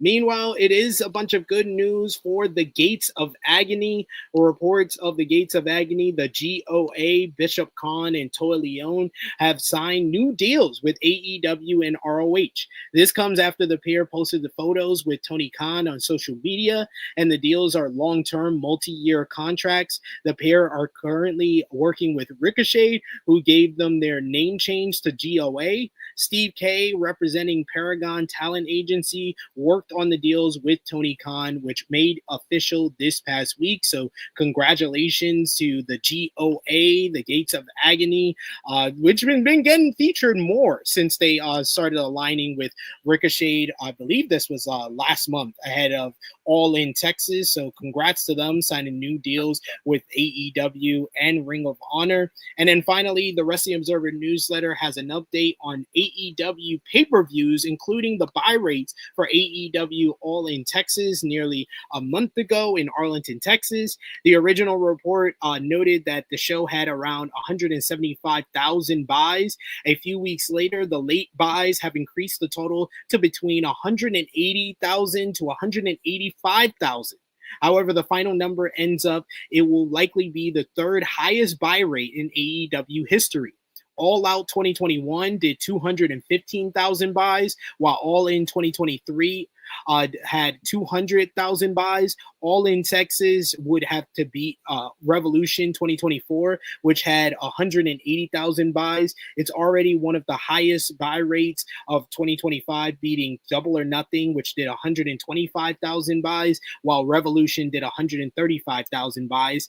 And speaking of AEW pay-per-views, All Elite Wrestling announced this week that this year's AEW Full Gear happens on November 22nd in New Jersey. The event takes place at Prudential Center in Newark. Tickets go on sale for the event on August 25th. Tony Khan told the New York Post, being around wrestling and being a fan of wrestling my whole life, I know it's very important to keep a great relationship with the fans around New York and New Jersey. And we have such great fans in the area. Full Gear is one of the best events every year for All Elite Wrestling, and the wrestling fans, I'm very excited to bring Full Gear back to the Prudential Center. So, hey, New York area, I'm coming back to the U.S. next week. I might make Full Gear one of my stops. Full Gear in New Jersey. So, There you go. I'll consider going, even though you know New Jersey's a dump, so I'll consider going. There's like so many nothing burgers and nothing piles over there. It's so swamp like. It's like it's like man, I'm telling you, man. Them fats had it good last week, man. They got the hell out of there at 9:30. I don't blame them. They had it good. Yeah, they made it sweet for them. Yeah. And then finally from the converse, ROH TV on Honor Club this week. The show featured Bandito picking up a win over Gringo Loco in a ROH World Title Proving Ground matchup, while Athena and Billy Starks beat Laney Luck and Missa Kate. Los Dororas defeated Dark Order in trios action, while El Sky Team's Mystico and Mascarada Dorada beat Blake Christian and Lee Johnson in a fun main event. But as we're talking about the converse, we got to talk about AEW's partner promotions. NJPW G1 Climax 35 is going down the final stretch, as we had week 3 this week. Last Sunday was day 11, which featured A block action as Hiroshi Tanahashi scored an upset win over Yota Tsuji in a great main event that told a splendid story of the ace overcoming his bad knees. Bolton Oleg beat Callum Newman in a solid bout, while Sonata stole a victory over Yuya Uemura. David Finlay kept this tournament alive, defeating Evil. Raiwoye Uyawa beat Tai Chi in an awesome, hard-hitting affair. Then day 12 earlier this week had B-block competition as Zack Sabre Jr. beat Shingo Takagi in an excellent main event. Ren Narita scored a win over Great Okan thanks to interference from Yoshinobu Kanemaru. El Phantasmo picked up a victory over Drilla Maloney, while Konosuke Takeshita defeated Yoshihashi in a straight-up banger. Day 13 was on Thursday this week. Wednesday this week featured A-block action as David Finlay defeated Yota Tsuji in a terrific main event to keep himself alive in the tournament. You also had Hiroshi Tanahashi picked up a win over Sonata. Evil beat Bolton Oleg. Callum Newman eliminated Tai Chi from making the playoffs in a damn good bout, while Yuya Uemura defeated Roye Uyawa in a superb technical wrestling clinic that was among the best matches of the tournament so far. And then day 14 was yesterday morning, had B-block action. Shota Umino beat Konosuke Takeshita in a very good main event. El Phantasmo picked up his first win over Yoshihashi. Shingo Takagi overcame Ren Narita and plenty of House of Torture interference, while Zack Sabre Jr. defeated Drilla Maloney in a brilliant styles clash. So good stuff from the G1. Josh, have you been seeing anything from the G1 from this past week or overall in the tournament so far? Early on, I haven't followed it the last week or so. But some good stuff, can't complain. Always enjoy it. It's just I definitely have to catch up because last week I had WrestleCon, then I had my convention. So it was a bunch of shit going on that, I definitely got to catch up with the G1. Yeah, we're going down the final stretch. There's one more show for the A block and then another show for the B block, which should determine the playoffs. And then the playoffs is probably going to be on Thursday. And then I think Saturday morning before next week's Tru Heel Heat flagship podcast will be the semifinals. So we'll know the finals next week on next week's show. So we'll do final predictions for who we think is going to win the finals of the G1 on next week's show. So join us for that next week. Going over to STARDOM, another partner of AEW. You had STARDOM. They're in their 5-star Grand Prix mode, which is their version of the G1 Climax. Day 4, you had Starlight Kid versus Azumi. Went to a 15-minute time limit draw in a good main event. Saya Kamatani picked up a win over a Hate stablemate, Azusa Inaba. Natsupoi picked up a win over Tamake Onaba in a rock-solid affair, while Hanan and Mei Sera went to a 15-minute time limit draw in a great bout. Day 5 of the Day 5 show had Saray defeated Hina in a brilliant main event. Ami Saray picked up a win over Sari Anon. Anna in a very good matchup. Momo Watanabe beat Suzu Suzuki in a wild brawl. Day 5 evening show had Hanan beat B Priestley in a fine main event.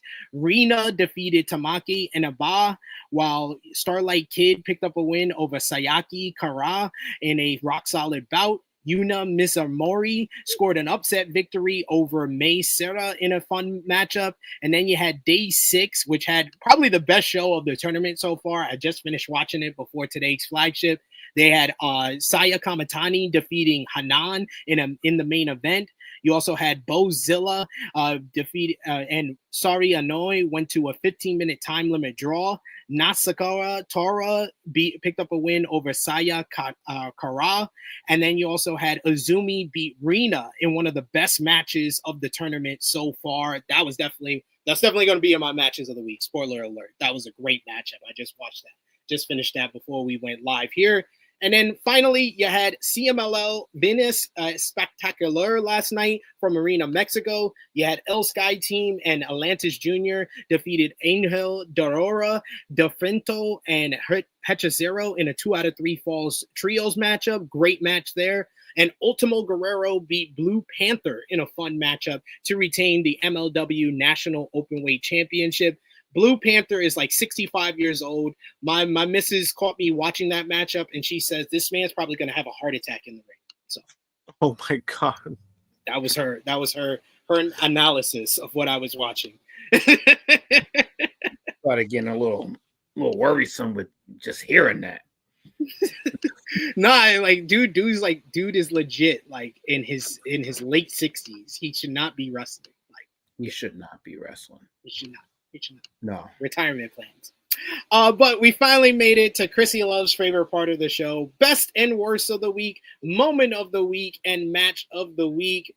Top guy JJ, we'll start with you. Who is your best and worst of this week? Best of the week, I'm gonna go with Seth Rollins.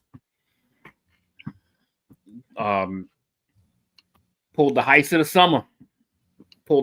summer. And stole CM Punk's moment, rightfully deserved.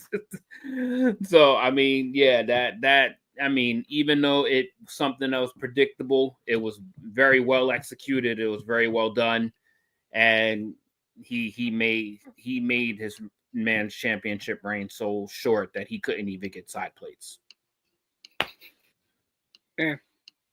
Worst of the week? Oh, worst of the week is WWE management. Like WWE management. Period. Like to allow Paul Heyman to go and say the ridiculous shit that he said on the show with Ari, from Triple H to fucking backpedaling and throwing under buses and mishandling and not taking no accountability and fucking mishearing the crowd chants of certain superstars. Yeah. WWE management headlined by Triple H. Also fair. Also very fair. Josh, your best and worst of the week. Best of the week, I'm gonna go with John Cena. Not only he had a great main event, but he called out the bullshit when he needed to call out the bullshit. Worst of the week, Triple H. We're right on the same page. That's the same I got. I got best of the week, John Cena turning back the clock with that matchup against Cody Rhodes in the main event. And worst of the week, yeah, it's definitely Triple H. I would give it to Brock, but I'm gonna give it to the guy who brought Brock back. I won't give it to Brock because Brock literally received a fat paycheck, showed up, and did his job. Yeah. Also true. I can't be mad at that. I can't be mad at that. Yeah. Like, it is what it is. Moment of the week, I'm going to give it to Seth's cash-in. JJ? John Cena making a place explode with the return of a video monitor. And I love that's his new intro. That's his new intro. And a followed up with an enormous crowd pop with him just running to the ring. John Cena with his basic steps of an entrance got two of the biggest pops of the entire weekend. Josh, moment of the week. Moment of the week is I'm gonna go with John Cena going on that in the Cody Zone, coming out with Cody. That was tough. That was tough. The Cody Vader spot. Cody Vader. Yeah. That's when I knew that this match was on another level, and I was like, wow. Yeah. This shit was great. I would say that's my moment of the week. All right. So I got 15 matches again. It was a busy week. 15 for match of the week. Bozilla versus Saria Noi from Stardom 5-star Grand Prix. 14, Zack Sabre Jr. versus Drilla Maloney from the G1. 13, Roye Uyawa versus Tai Chi from the G1. 12, Saya Kamatani versus Hanan from 5-star Grand Prix. 11, John Moxley versus Speedball Mike Bailey from Dynamite. 10, Takeshita versus Yoshihashi from the G1. 9, Finley versus Suji from the G1. 8, Tanahashi versus Suji from the G1. 7, Azumi versus Rina from 5-star Grand Prix. 6, Zack Sabre Jr. versus Shingo from the G1. 5, Brodito versus Young Bucks from Dynamite. 4, 6-way TLC matchup from SummerSlam. 3, CM Punk versus Gunther from SummerSlam. 2, Yuya Uemura versus Roye Uyawa from the G1. And number 1, Cody Rhodes versus John Cena from SummerSlam. JJ. I'm going to go Mox Speedball. I'm going to go Bucks and Brodito. I'm going to go Punk Gunther. Then I'm going to go 6-way ladder match. And then I'm going to go Cody and Cena. Look at JJ getting 5 matches. I like that. I mean, there was a lot of good matches. There was like too many matches. If you watch the G1, you could easily, all of us could easily get 15. There was a couple like the women's, there's a couple women's bangers in there that I missed. And just honorable mention for moment of the week to Becky Lynch because that line was tough. Yeah. and Stokely for his promo. Oh God. Still can't get any hoes. Josh, your matches of the week. No, I also got 5. Look at that. I'm proud of y'all. I got Mark Briscoe versus MJF. I got the tag team match, Brodito and versus the Young Bucks. Number 3, I got Punk versus Gunther. Number 2, I got the TLC match. Number 1, Cody versus John Cena. There we have it. That's our matches of the week, our best of the week from this week. It was a busy week, but we got through it all thanks to all of you. Appreciate y'all for joining us live. Appreciate y'all if you're watching us on demand. If you haven't already, drop the thumbs up on the video. That helps the YouTube algorithms also much. And thank you to my good brothers, the True Jaw Josh and Top Guy JJ for this week. Top Guy JJ, we always appreciate your once-a-month visits. Let everybody know where they can follow you on social media and when they shall see you again. On Instagram, you can find me at TrueHeal_Top Guy JJ. And on the YouTube channel, I will be back here with more than likely just SP3 on the Rated Raw review on Tuesday. For my Tru Heel Heat appearance for September, it is going to be that weekend. It is somewhere, I believe, somewhere 12th, 13th or something like that. It is that second Saturday of the month, the 13th, September 13th. I will be back here on the Flagship podcast for my full September pop-in. Yeah. So there we go. Actually, didn't I show up? I think I showed up twice this month, right? I think so. I think it was twice. I came here twice. Yeah, because you showed up for the Hogan episode. Yeah. See, twice this month. Look at that. Josh, let everybody know where they can follow you. You can follow me, JMPunk321, Twitter and Instagram. And I'll be back next weekend for the next episode of THH. I will be back, of course, for that, for Rated Raw Review. You can follow me on the Twitter machine at Tru Heel SP3. You can follow the gang, Facebook, Twitter, Instagram, TikTok at Tru Heel Heat. Most likely next week, we'll probably go back to our standard time of 11:05 a.m. Eastern time. Tentatively, I'm going to say that because I am going to be back in the States, so I probably need the extra hour to sleep. Thanks for that. Hey, you got the extra hour. You got that. You took the extra hour. No, nigga, I was literally in bed when I saw you. Like, this nigga is not serious.